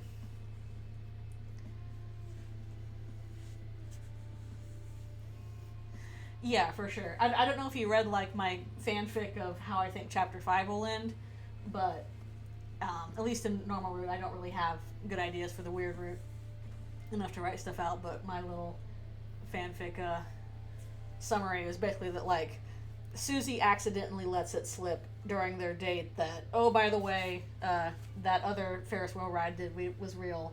The dark worlds are real. So yeah, she would be going into making a fountain already knowing, oh wait, this is real and I can do this kind of thing.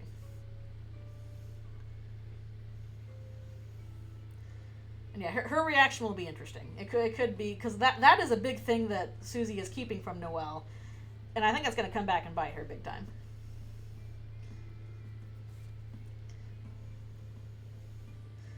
Yeah, I don't know. Weird Root's a little bit more open to interpretation. I'm sure we'll get the same effect at the end where Noelle opens a fountain, just for different reasons in the Weird Root. Very different reasons in the Weird Root than in the normal route.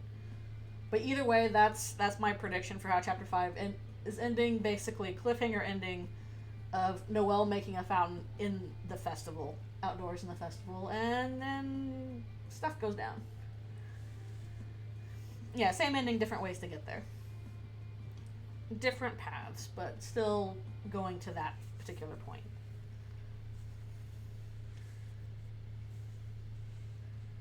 Don't matter relative to the ending, but still have an effect on the characters and, like, the outcome. Certain events may still happen, but that doesn't mean that they will have the same effect on people. Is, I think, the point being made and all that. What matters is the journey. How did we get here, and where are we going in this handbasket? All that stuff. What could drive Carol to open a fountain? I don't know. Again, I don't think she's going to. I think the only other Lightner that's going to open a fountain is going to be Noelle, but I'm sure there's something that could motivate Carol to do so. Then again, kind of depends. I feel like everything she does in a sense of maintaining control over the situation. So it could be for that. Alright, I will be right back for one more stretch and stuff.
Alrighty, I return.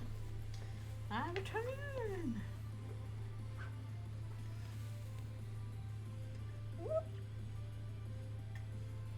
Honestly, what I find a little interesting is that Carol's name is not on Gaster's list of interesting people, which kind of leads me to think that she may not show up in a dark world at all. At least not one that we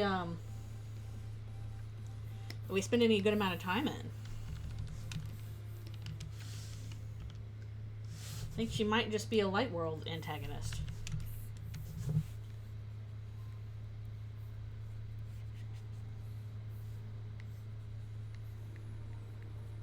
Yeah, I know, disappointing. I'm sorry. I'm sorry. Alvin's not on the list either, which sucks because, like, he should show up. That's why I think he got kidnapped. We got kidnapped off screen. Her cool weed dark world outfit because she has katanas. I know, I'm sorry. That's where fanfiction's gonna have to come in. Get some, Carol Holiday dark world forms. But yeah, I don't think it's gonna happen, which kind of sucks. Kind of stinky. I know, because at least my thoughts right now are that Gaster's list of, interesting names are everybody that's going to... All the Lightners we know that are going to show up in a Dark World. Because it's kind of weird which ones are included and which ones are not.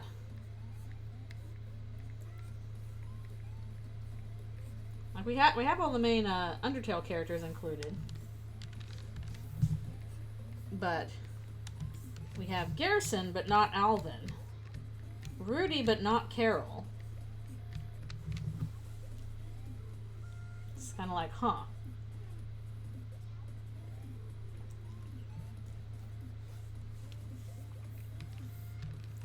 Yeah, that's annoying. It's like, okay, people work with the materials they have available to them. I'm sure the whole thing with katanas was like, this is suitable for what we need to do in this time period. Don't power scale like real life weapons either. It's like trying to power scale apples and oranges. I don't know. Sometimes you need an apple, sometimes you need an orange. Unless it's ear clacks. It's ear clacks.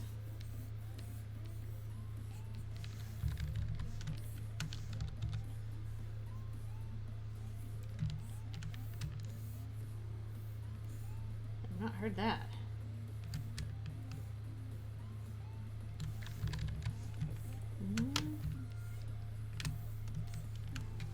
These parts are easy to do at least. Oh, well, the thing with that's true of samurai. Also true of like a lot of medieval knights. I don't know if there's really necessarily a class of military guys that has ever been decent people. On the whole, you might be hard pressed to find that. Generally, if you're in that position, not necessarily the nicest person. Sure, there's some good ones, but generally speaking, probably not. Power scaler who hates rock, paper, scissors. No, there needs to be something that beats everything. And it's like, no, there doesn't.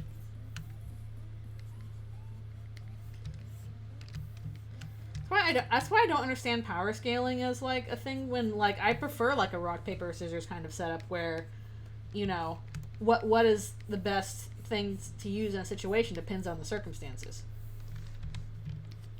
At least from a storytelling perspective, that's way more interesting than power scaling, which usually means like a power creep kind of thing where we have to continuously do the bigger and bigger and bigger thing in order to beat the bigger and bigger threat. Have a little bit of luck to it. Rock beats scissors, but not paper, because paper covers rock.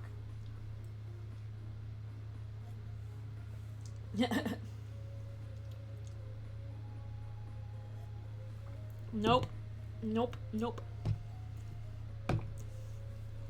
Exactly. Your priority should not be what is the most powerful thing ever. Your priority should be what is, at least in terms of like, okay, if you're doing a fight or anything like that, what's fun and exciting, at least for me to read, is not like, oh, this thing can beat everything else. It's, oh, what thing can we use in this particular situation that will work, that will save the day.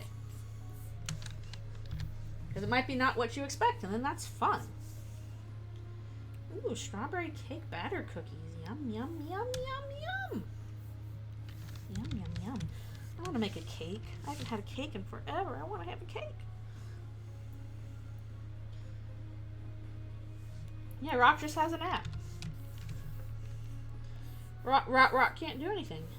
Rock is not exposed to the sun. Therefore, Rock loses its power. At least if you're a lizard, that's the case. You need to have the sun exposed to the rock. Ooh, birthday cake next week. That sounds good.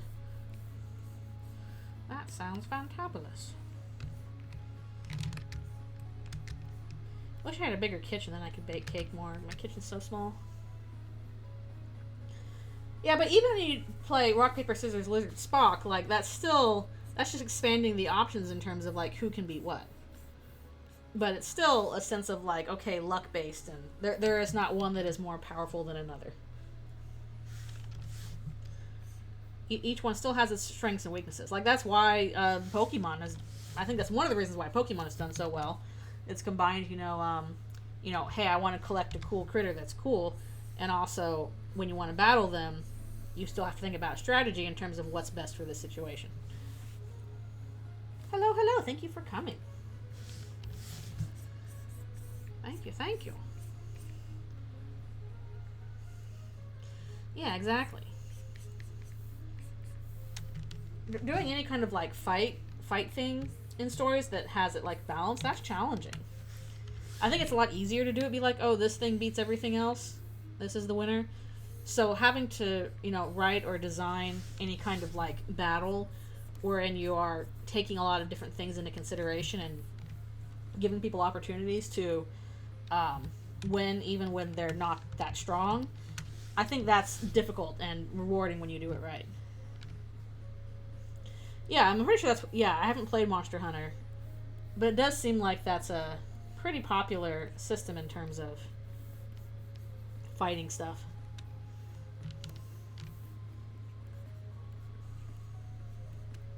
Maybe I should play a Monster Hunter sometime. People seem to like that. Too many games to play.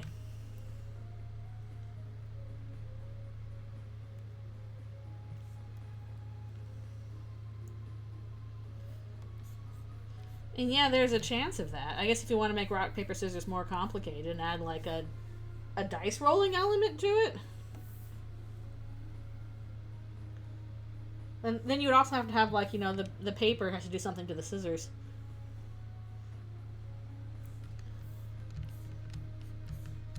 Again, the point is, outcome could be different based on your circumstance. That's good. I'm glad those are fun. I do love me a collectathon for a lot of little critters. That's my main reason for like playing Animal Crossing. It's like, decorate your house. I'm bad at that. I'm really bad at house decorating minigames. But if you give me like a bunch of collect all of these little guys, I'm like, oh, the little guys, I gotta get them all. I want every little guy and fill out my book full of little guys. That's appealing to me.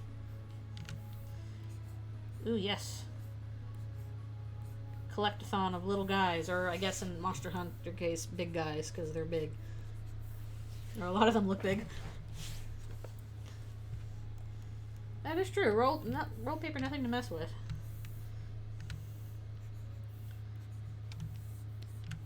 I do like how in Stars and Time it's just like, nope, the magic system is rock, paper, scissors. It's literally that. We ain't doing no fire, water thing. It's just rock, paper, scissors. Like, that was kind of refreshing and fun. Ooh, guys, you can ride. That's even better. I want to collect a bunch of guys that I can ride on.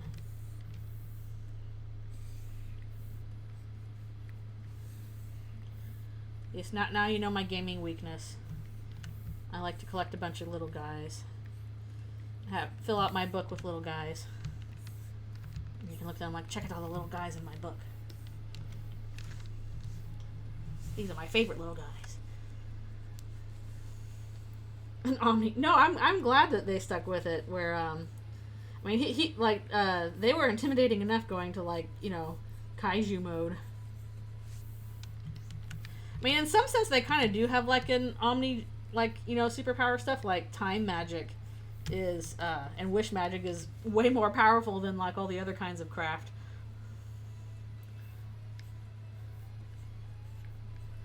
A little bit of power scaling there. Just the cost of wishcraft is then, oh, you could be stuck in a time loop for the rest of your life. That's very bad.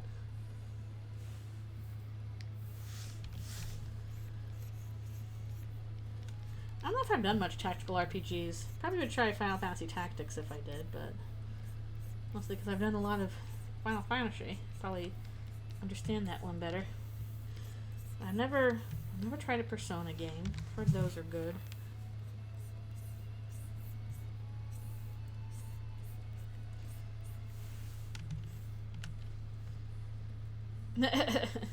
Yeah, I don't know how you would do some kind of Omni gesture.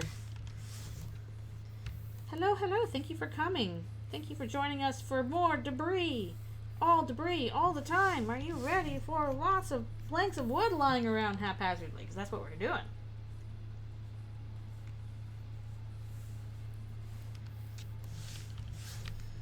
Haven't played that. I've only played the card game Unstable Unicorns, which is always a fun one with friends. I don't know if I've ever really won a game of Unstable Unicorns, but I've enjoyed playing it. Actually, did I win once? I don't remember. It's been a while since I played it. No, I don't think that's related either. I just hear unicorns and I'm like, oh, Unstable Unicorns, but that's a card game, not a video game or computer game.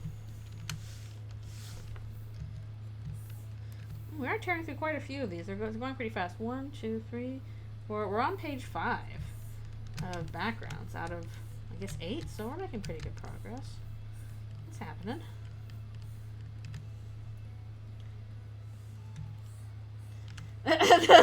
That's the gesture that defeats all others. We call it the bird. No one can defeat the bird.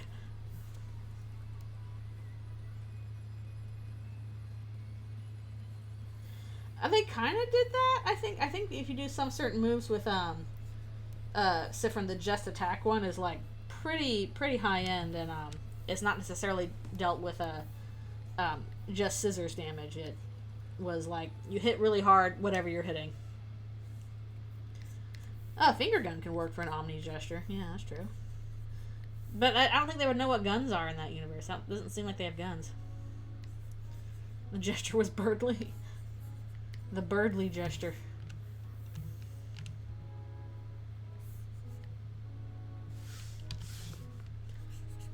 Birdly gesture is just him, like, adjusting his glasses.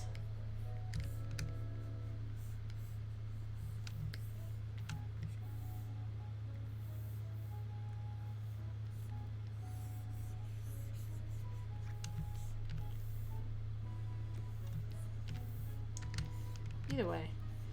I did enjoy it in Stars in Time, but I didn't get all the side quests, so I never got to do the battle against Loop. Spoilers, I guess. Oh, thanks for that art streak. You're being watched. They know how many times you're watching me, watching you, watching both of us. A force of the gods. Yes, you should play in Stars in Time. It is a very good game. I'm gonna have to play the next game by that creator when it's out, which I think it's being worked on. Looks like it's like a Ren'Py style game, like a visual novel, so I'm trying more visual novels, I guess.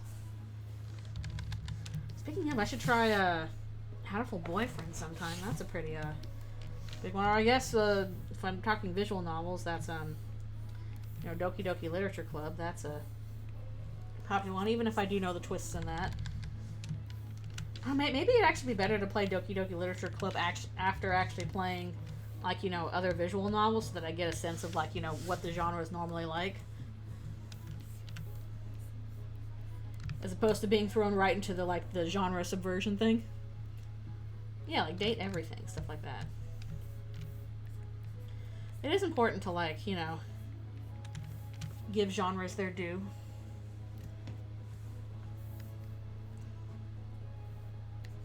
What turned into the USA version of Super Mario Brothers 2? Welcome back. Yeah, we'll do that Susie dating game. That'll be a visual novel game. And that's done. I gotta finish Outer Tail first. Oh yeah. I thought that game was different. Or this I know the Super Mario Brothers 2 game, they changed that into a Super Mario Brothers game, and it was something else. Was it called Doki Doki Panic? I thought it was called something else. Huh.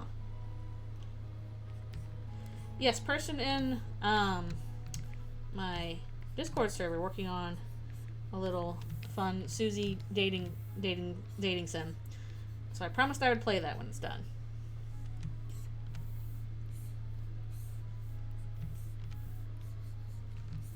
But I gotta finish Outer Tail first. We're now in the middle of that. Apparently it's just fan game, 2026. A lot of fan games. Yeah, the funny thing is they then included a bunch of elements from that into future Mario games. Pulling the turnips up, stuff like that. Eating bugs works, yay! Oh, sheesh, I'm sure it is. Nintendo hard. Why you gotta make things so difficult? So tricky.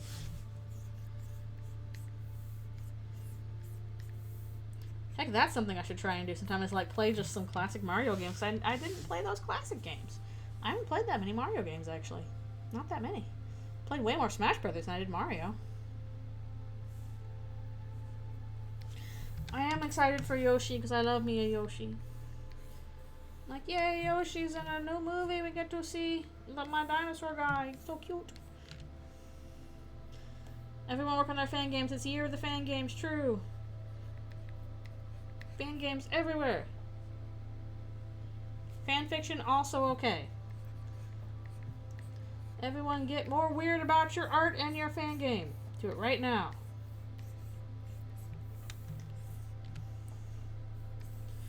Yeah, I did download Twine at one point. I don't know if it still works. It was a while ago. But if I ever wanted to like make a little visual novel thing with Twine, probably wouldn't be hard to figure out. I have heard in terms of visual novels that RenP is pretty good for like making a visual novel. No, thanks, Chris Pratt. Can he Chris Pratt his way out of here? Ugh. Twine can be a developer tool, but it's mostly for like text games.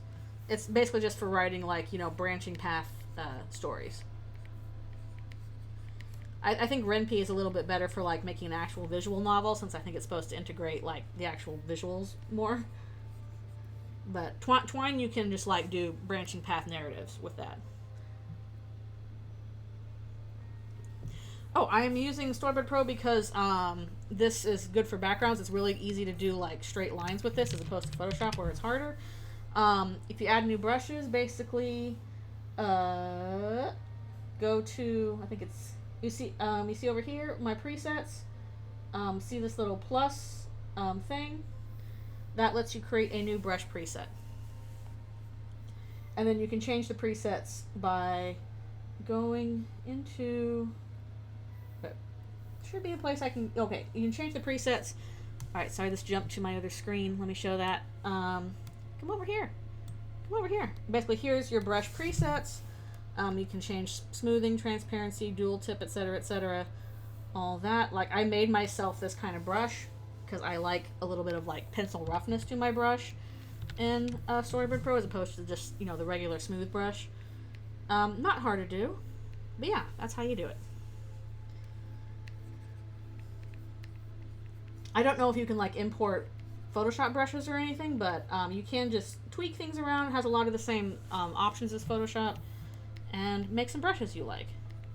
Honestly, another thing I found useful, at least in the most recent episode I was working on, was this thing called stamps, where you can basically take an object and turn it into like a stamp. Like I was doing a Halloween episode, so I have a bunch of like, you know, candy bowls and stuff like that. So I can, you know, basically draw a bunch of candy bowls and stuff like that, and then stamp them. Another useful tool that I was not aware of until I actually had to use it. I was like, oh, this is going to be a pain in the butt to draw all these candy bowls for this Halloween episode, but I was like, oh, I'll use a stamp. I'll make a bunch of pre-made candy bowls and then use that. So, super useful.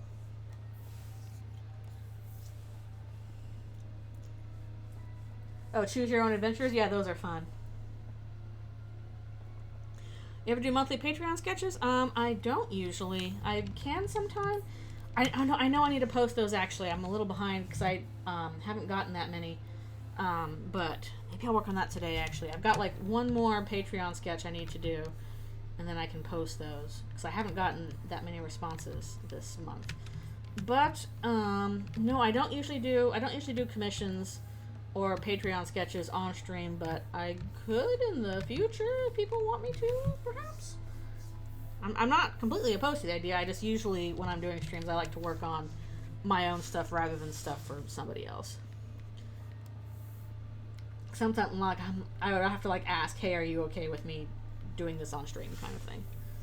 But I could do it if they were okay with that.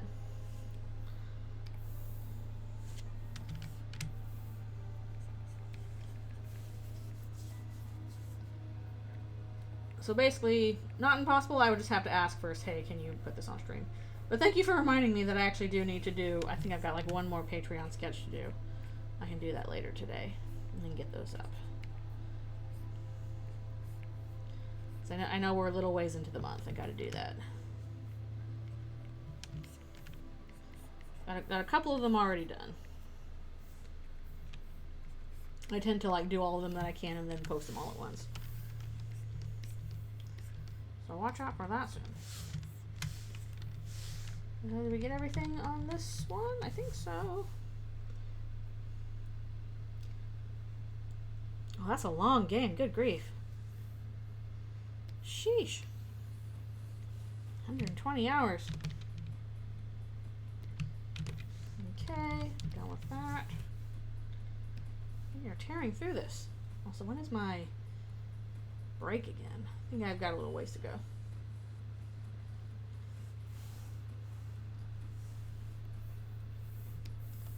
Back we go. Ah, I didn't want that. Go back to 2D. I really need to, oh, good grief. I need to try out the newer version of Storyboard Pro that I got. I keep forgetting. I'm on like an old version. I have access to a newer version. I just, I haven't, set it up and tried it out yet. Oh, oops. Okay. Sorry. Did you want a art request? If you keep hanging out, you should get enough points soon.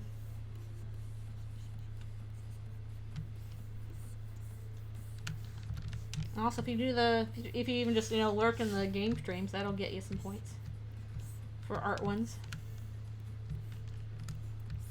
Lurkity lurkins. I do that with some people I follow, like especially if like two people I follow are streaming at the same time. I'll be like, okay, I can only focus on one of these. I'll just leave one person open one tab and actually poke in and talk to somebody in another tab.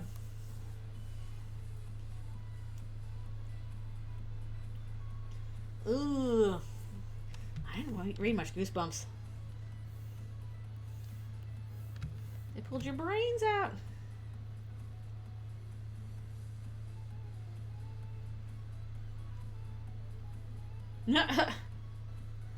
Oh, that's so funny. I didn't realize that would happen. That's so funny.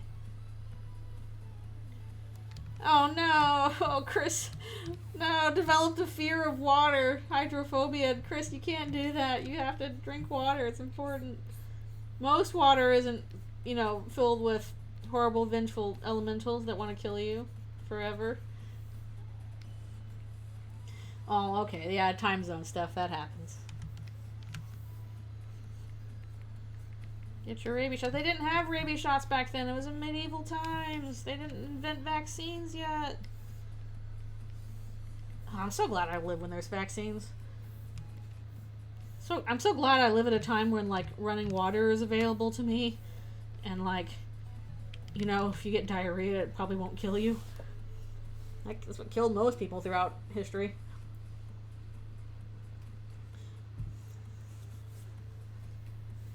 I'm glad they're a convenient time for you. No, sometimes morning, sometimes evening, depends on time zones.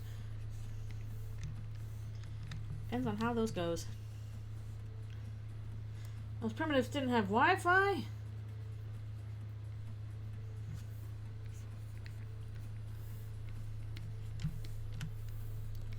I don't think it's a thing like people back then were so dumb they didn't have Wi-Fi. It's like, some things just didn't exist. I'm just happy I exist at a time when I can have access to water and vaccines and central heating and cooling. I very much appreciate those things. And plumbing. I love having indoor plumbing. That's great.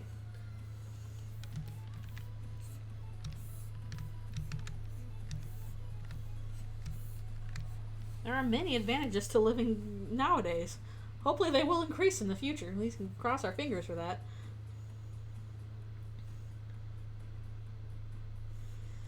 Yeah, it was not a good situation for Chris at all.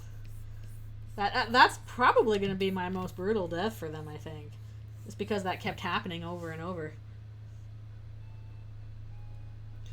I know, I'm sad that chickenpox didn't exist when I was a kid, or the chickenpox vaccine didn't exist when I was a kid. So I got chickenpox really bad. It's probably one of the worst diseases I've ever had. So if you're a younger person and you have you got a chickenpox vaccine, you are lucky. Chickenpox sucks so much to have. I need to get a shingles vaccine because now I have to worry about shingles.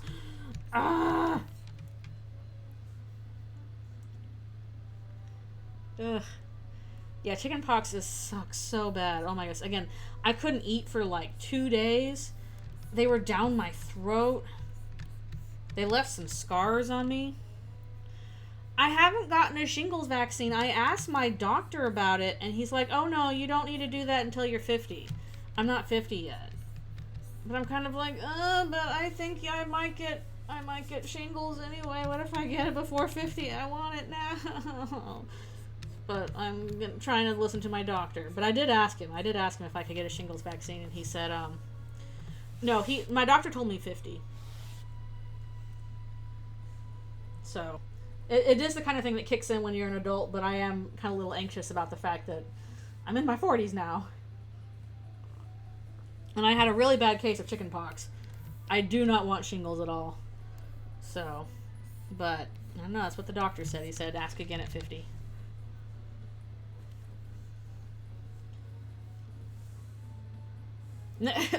What? It's so funny.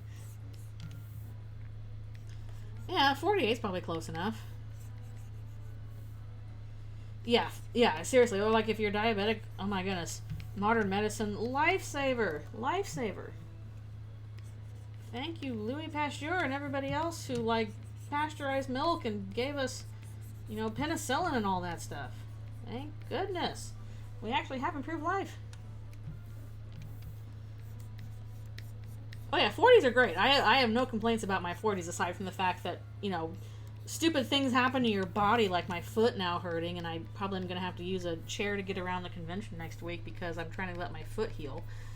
I don't like that. Like, bad stuff happening to your body happens more frequently when you're older, but aside from that, 40s are great. Yeah, no, I had an extremely bad case of chickenpox. I had it the worst in my family. My brothers got it too. Because again, the vaccine was not widespread when I got it when I was a kid. So I never got a chickenpox vaccine, even though I got all my other ones. And it sucked. It sucked so much. Again, probably one of my top 3 worst illnesses that I've had in my life. Do not recommend it.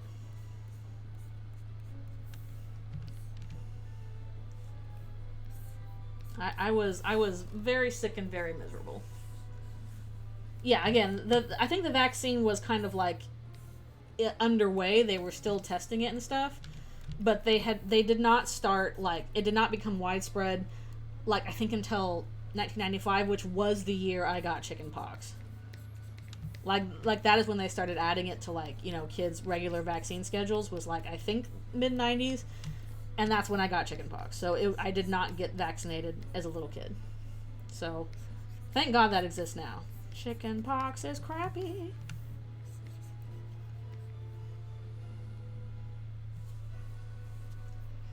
Yeah, that's the problem. Just like it's so frustrating. Like as you get older, because like you don't feel older. Your brain feels the same. I'm like, I still enjoy video games and cartoons and the stuff I enjoy. And actually, I need to take a stretch break.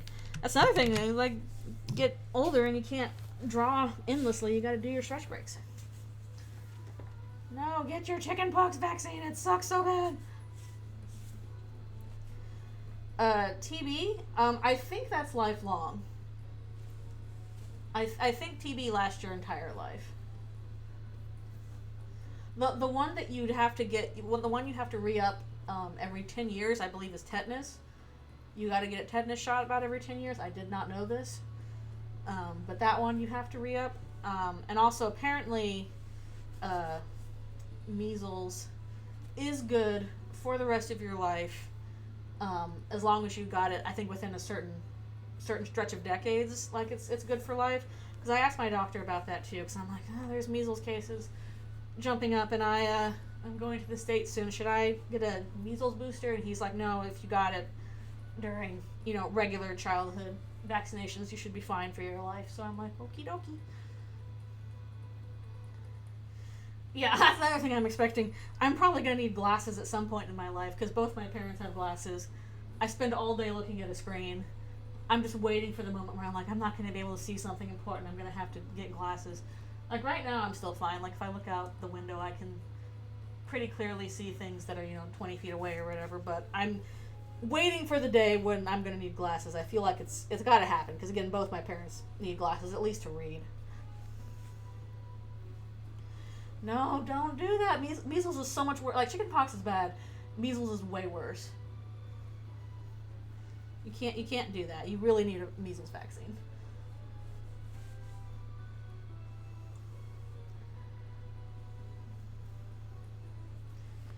Oh, I don't like that. Ugh, twitchy.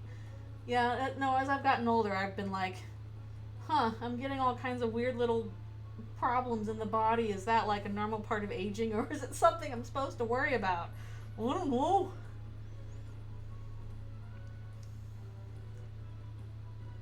I'll talk to the doctor about it. Right now, the thing that's bothering me is my stupid foot.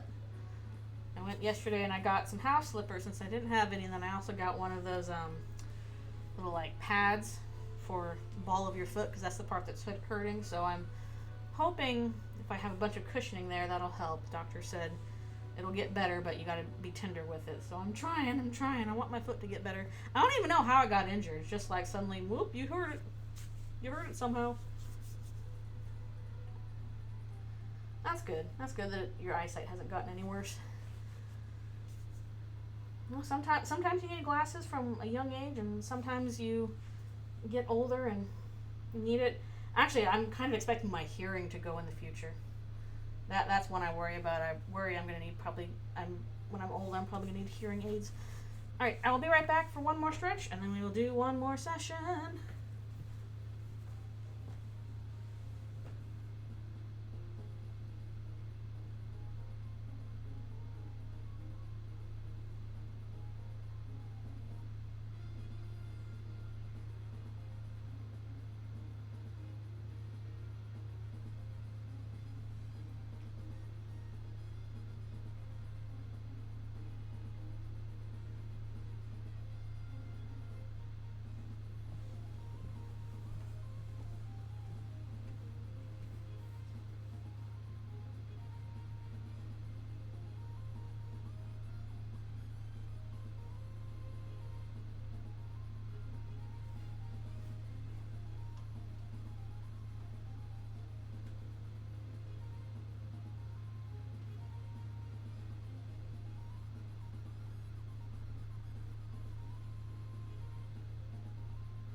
I'm back.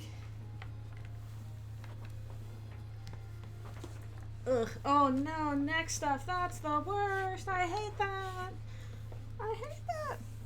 I do a lot of neck stretches.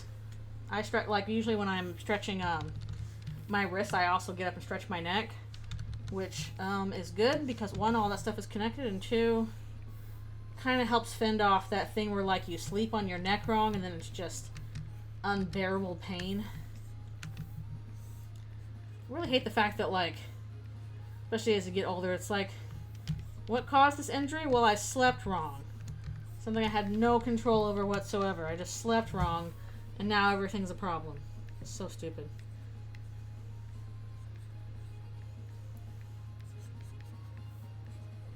Also, you're not going to believe this. For a second ago, I'm like, yeah, I'm in my 40s, and then I forgot for a moment how old I was. I'm like, wait, which 40s am I? How many 40s am I? Which one is it? I was like, oh wait, no, it's this many 40s. Oh. That was extremely awkward.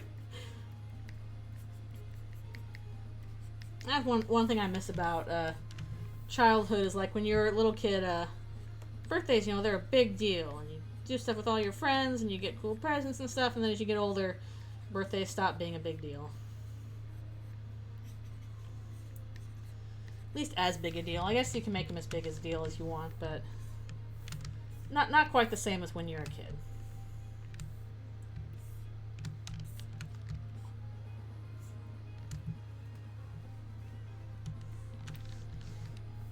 I mean, you don't necessarily have to see them as memento moris either. That might be a little bit morbid.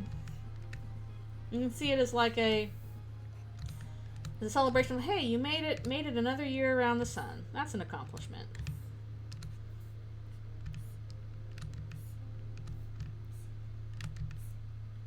Take it as a take it as an accomplishment rather than a memento mori. Although I can understand how, you know, it's easy to get into that mindset too. I know, Pizza Hut used to not suck. You do your little personal pan pizzas and arcades and all that. Then again, also Pizza Huts used to, like, oh my goodness, like, I feel like back in, like, 90s, early 2000s and stuff like that, probably even the 80s, certain chains were a lot more interested in doing, like, their own unique architecture, especially stuff that appealed to kids. Like, you'd have, like, these, you know, cool looking McDonald's and Pizza Huts and stuff like that with their own, you know, McDonald's shaped building or Pizza Hut shaped building, and then they changed all of that to be like regular gray buildings so that anybody can rent these out for, you know, it doesn't have to be a McDonald's, because if, you know, you lose that franchise and it's like, well, I can't use the Pizza Hut shaped building for anything but Pizza Hut, and it's like, well, you could if you weren't a coward. Yep, calzones.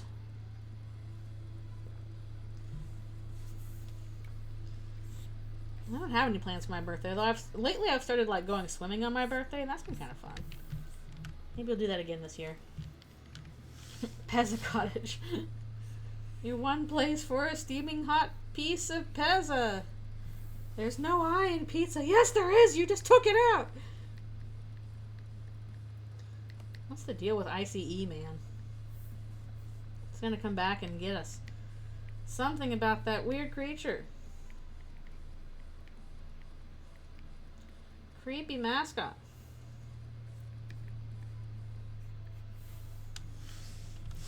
I think it does kind of seem like, according to Toby, he's like, yeah, this is kind of based on, like, you know, a weird cartoon character you see at, like, school.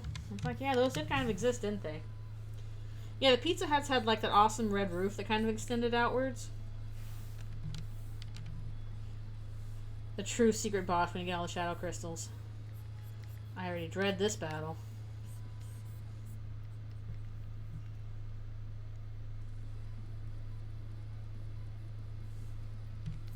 Yeah, exactly. It's like, I won't be into those things anymore. It's like, well, just you wait.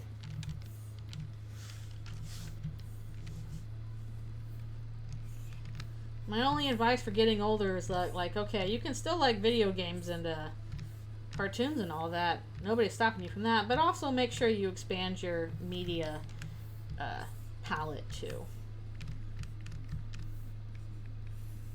Video games and cartoons are still cool, but also so are novels, so are plays, so is weird films, so is obscure TV. Expand your horizons. That's all. That's really what getting old should be about, is just like exposing yourself to a greater variety of things. But you certainly don't have to stop loving video games and cartoons. That's silly. All pickles pizza. Ugh, I don't like pickles. Ugh, not for me. Somebody else can have that. Doing stuff.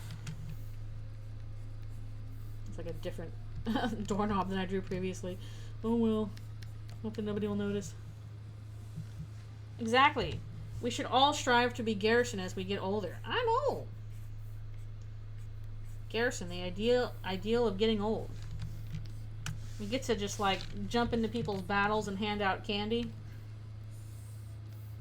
Teach a lesbian how to, you know, kick ass. That's what getting old's all about.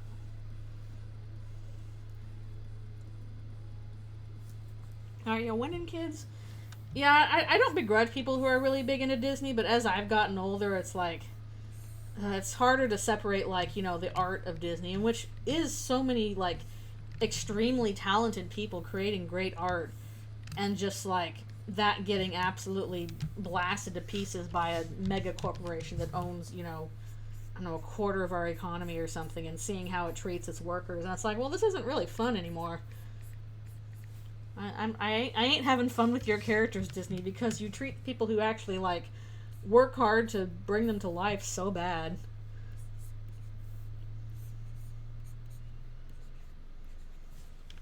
But I guess that's true of any major, you know, megacorp. Ain't no escaping that.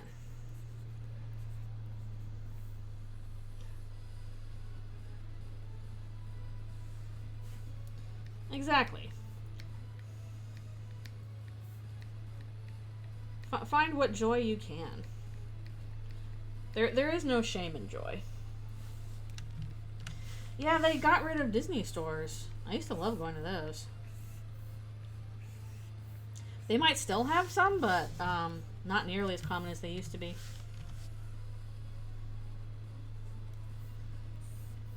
And they got their own town anyway.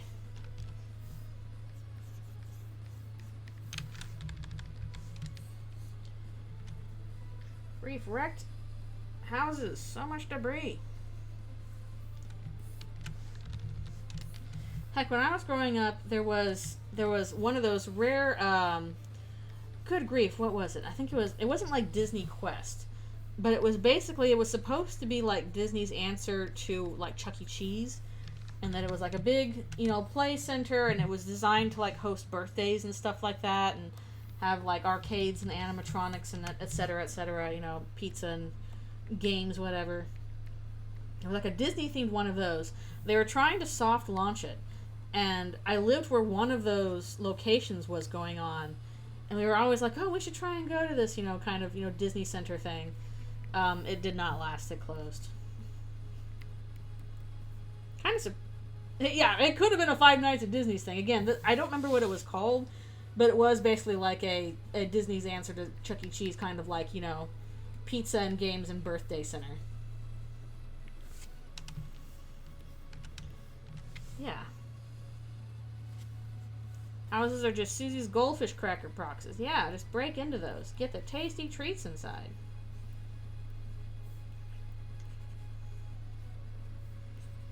Susie's like, let me have my tasty treats. Where are they? Oh, for the cruise? I hope you have fun on that. I went to, I did go on a Disney cruise. Basically, it was a birthday gift from my mom, and I also went with a couple other female relatives. We kind of did like a girls thing, and I appreciate that because let me spend some time with one of my grandparents before she passed, because she not long after that she passed. So I got to spend some time with her, so that was really nice.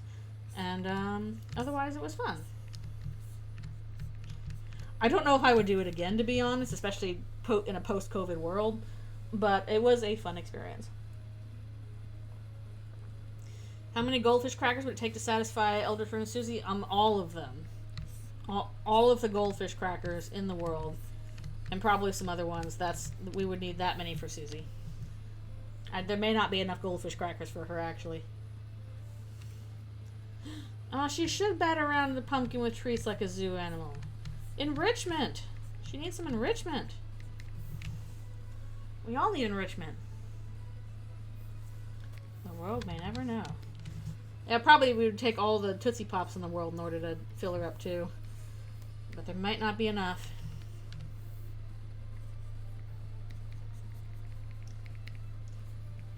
I don't think I ever had a birthday party at like a Showbiz or a Chuck E. Cheese or anything like that.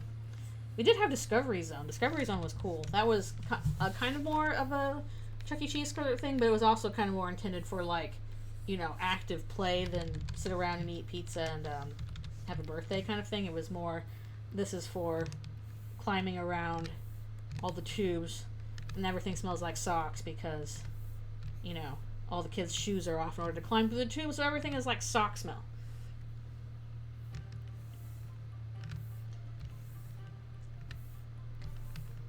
I remember the commercial theme song for it. It's like, I'm going easy at Discovery Zone.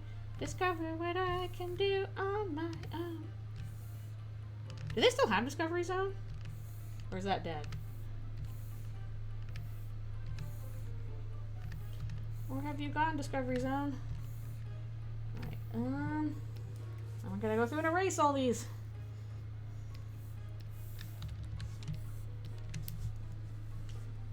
I know, Discovery Zone.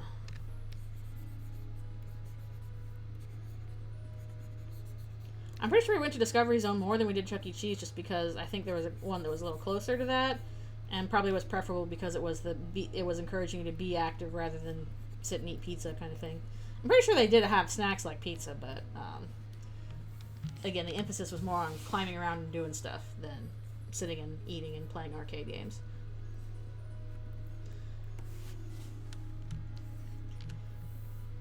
I feel like there was like such a big boom for that kind of stuff in the 90s, and then that really died off in the 2000s. No, I do not watch Northern Lion. I haven't seen any Northern Lion. Vaguely heard of that name before, but I don't remember what their subject is on YouTube.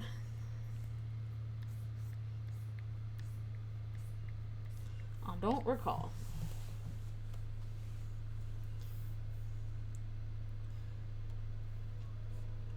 Yeah, I don't recall Funtime Pizza.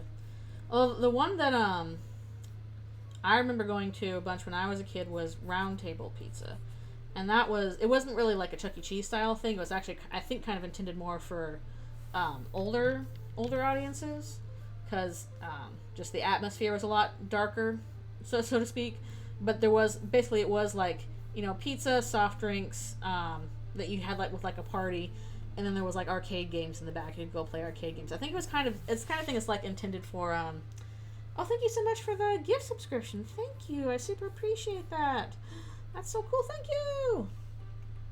Yeah, I think the intention with like Round Table Pizza was for like, you know, maybe birthday parties, but kind of more like, you know, a sports team, baseball team or whatever that's, you know, just finished and all the kids are rowdy, want some pizza, and you bring a really big group of people there and give them a big pizza that everybody shares, and you go play arcade games, and that's like your little reward for winning the Little League and stuff like that. I kind of think that was the intention behind Round Table Pizza. But we went to that a bunch as a kid.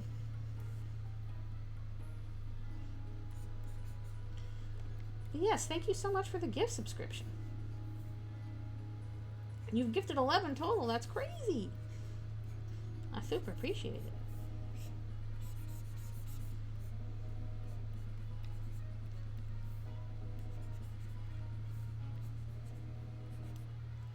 I kind of wonder if there's any, like, I kind of missed that, like a little pizza and arcade sort of situation. I wonder if there's any that are local around here. There's got to be something, but I can't think of it.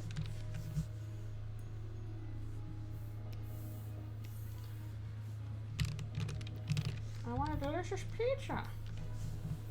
Piping hot piece of pizza. Hopefully not staffed by any pizza pans. He's gonna have to find out next chapter that he was being catfished. How will he handle it? How will it go?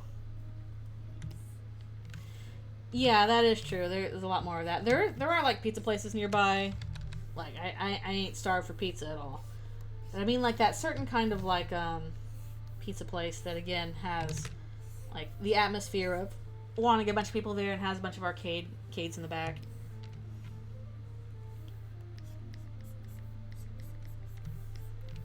Of course, the problem was, even when we went to, like, Round Table Pizza, my parents were not big fans of arcade, especially my mom. She's like, you're just going to lose a bunch of quarters, you know, don't play the arcade games. So me and my brothers would just go back and look at the, you know, start screens at the arcade games and be like, that looks fun.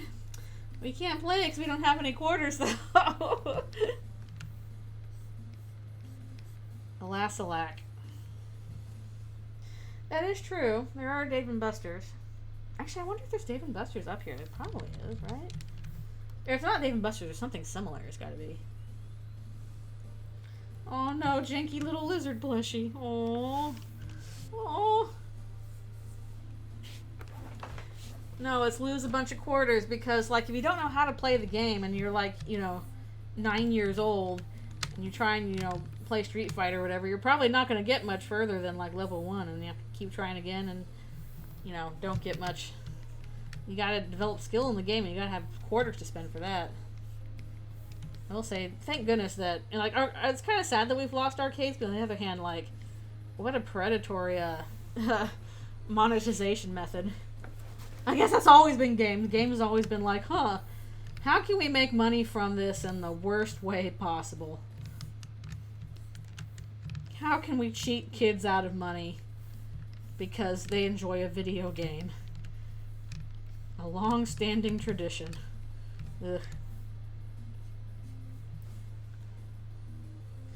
That's true. That is true. At least with arcades, like, you know, you're trying to build a skill with that. Whereas a gacha is pretty much like, well, pull the lever. Let's run the run the slots here. Hit the lever. Pull the lever, Kronk. Run the lever. Good joke. You won't get the dopamine this time, you dumb rat. Try again. Keep on trying. What, you think dopamine just grows on trees? Pay us. Pay us for it. I mean, lever and level are pretty tongue twister, practically. Tongue twister.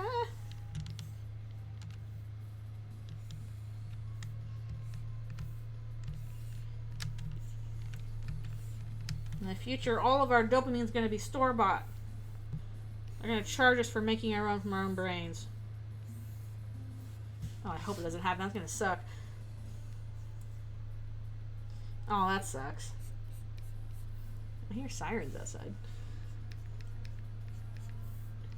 Whose house has a fire problem? Oh, they're driving by close. Ooh.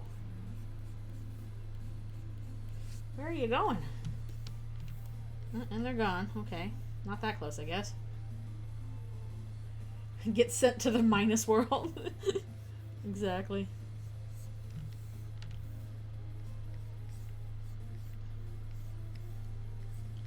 Yeah, there's two major malls that I can go to around here, and one of them is the one that's closer to me. Is seems to be in pretty good shape. Whenever I go, it's always packed.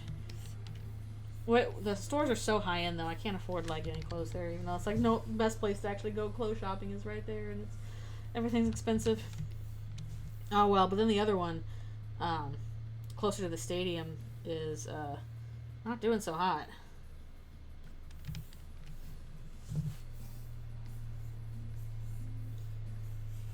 Oh, that's not fun to hear at 3 a.m. Oh, yucky. Ew. I don't want blaring sirens. I'll tell you what, though, when I was in a little, it wasn't a college program. This is basically like a little animation program intended for, like, high schoolers. It was like a month kind of, like, animation camp sort of thing that I went to. I met some very interesting people at that. But basically, you know, we were staying in dorms on the arts college for the summer. So I had like 2 or 3 roommates in my little dorm while I was away at this animation camp. And one of my roommates had an alarm clock that literally sounded like a fire alarm. I don't know why they did this, but their alarm clock was like so loud and scary that, like, you know, when it went off, everybody got up because it sounded like a fire alarm. I think maybe that trained me or something, because like people who are like, I slept through my alarm, went off, a bunch, and I didn't get up. Not the case with me. When my alarm goes off in the morning, I am up and I'm turning it off. Like, I'm awake. Here I am. Instantly up.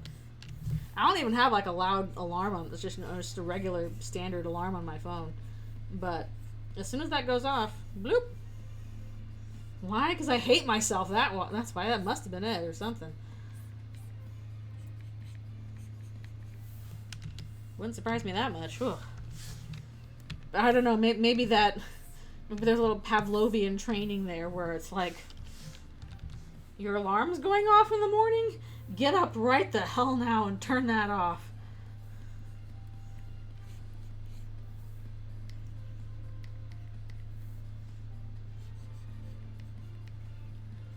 I ain't wasting a second. If it goes more than like 3 times in a row, I'm like, too much! Off! I'm awake! Oof, yeah. Gotta get yourself up for flying from the airport.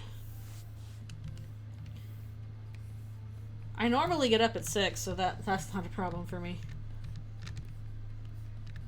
Even weekends, I'm just like, oh, I'm sleeping in on the weekends. A whole hour, getting up at 7 a.m.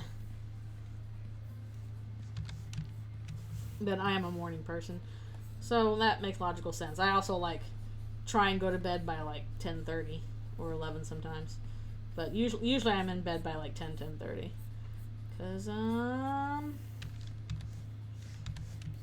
need to wake up early. Ooh, where are you flying to? Is it a long flight? Do you have a layover? Yeah, some people be morning persons. I know we're hated, and that's understandable, but I am what I am. Florida, ooh. Oh, 3 hours? Okay, yeah, that's not a problem. 3 hours ain't nothing. I've done some extremely long flights in the past. Again, I think the longest flight I ever did was Tel Aviv to Los Angeles, with a layover in London for a number of hours. And because of, 1, the direction the sun was traveling, and 2, like the fact that, of course, Tel Aviv's security is extremely lengthy and tight. And this was like in the 90s. It's probably like not even bearable now. But even like in the 90s, when things were relatively okay, quote unquote, took us like 3 hours to get through security in Tel Aviv. So we had to be like at the airport like 3 or 4 hours before our flight took off. And so we got up at started our day at 3 a.m. and then flew all the way to London, had a layover in London, and then another long flight across the Atlantic and across the country to Los Angeles. So it was literally like 48 hours worth of time packed into 24 hours. Because of the time zone stuff. So, with luck, I'll never have to do that again, because that was probably my most intensive flight. Oh, nice. I mean, Disney and Magic Kingdom sounds fun, and you're doing Universal. I've heard that the new Universal park is actually really good, from people who are very familiar with the parks. What Universal has done is pretty solid. There's lots of good stuff to do there. Yeah, must have been fun. Again, I was a little teen. I was like 13 at the time or something like that. So thankfully the logistics were not up to me. Like that was all on my parents' shoulders.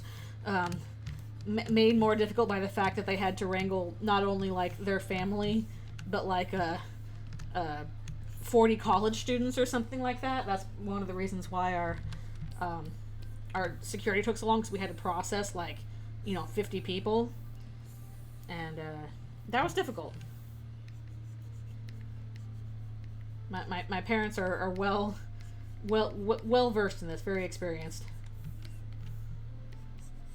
But also because we were traveling and have been traveling a bunch since I was a kid. Us little kids were actually also pretty well versed in that, so we knew how to just okay, don't make a fuss when you're in the middle of traveling, just keep calm and carry on and we'll get through it, kind of thing. So we were not the problem in that stuff. We knew, okay, this is how flying is. Sometimes it just takes your entire day and you just got to deal with it. And the little kids dealt with it okay because we'd had practice. But yeah, I want to go to the Nintendo park in Universal. That looks fun. I do not want to do Harry Potter World for very obvious reasons. That's no more fun for me. But I do want to do the Nintendo one. And the Epic Universe stuff looks fun too. Yeah, the thing about traveling is even if you're technically not doing anything, if you're just sitting there, traveling is still exhausting just through the act of doing it. There's no getting around the fact that it's tiresome to travel. More so if you're crossing, good grief, I'm suddenly forgetting the name. If you're crossing, time zones. And then your body's like, oh, what happened to the sun? Oh, that's cool. You're going to the parks after the cruise? That's fun. That'll be a really fun vacation. Oh, that looks fun too. Poke Park. I want to go to a Pokemon thing. That'd be fun. Okay, I think I can only do one more panel and then we'll have to stop.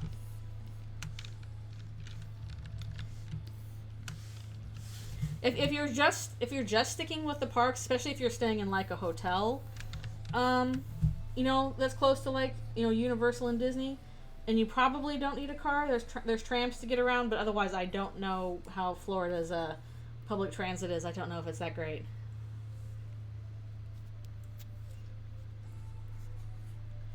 No, I've been on planes quite a bit. Heck, I've been on planes traveling by myself quite a bit, even when I was a kid.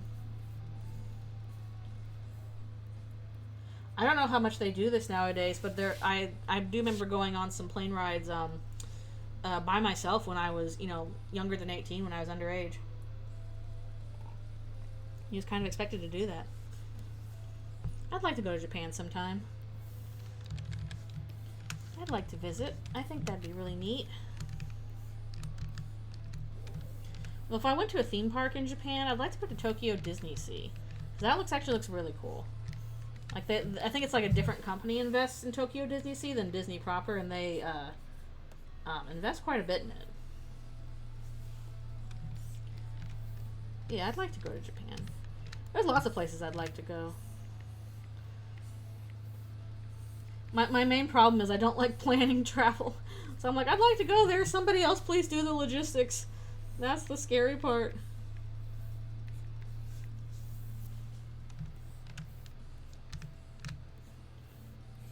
Wouldn't mind going to Australia and New Zealand. I'd like to go to someplace tropical. I've never been to Hawaii or anything like that.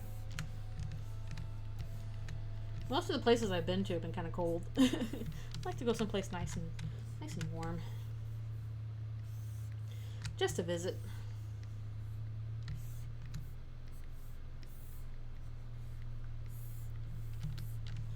Ooh, that's got to be very pretty.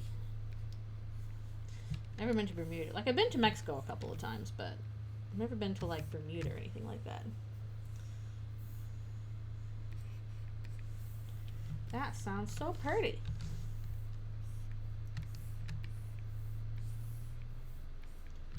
I'd like to go to a place where the ocean is just super warm. Most of my experience with the ocean is you get into the ocean, it's whoa, that's cold. That's a cold ocean.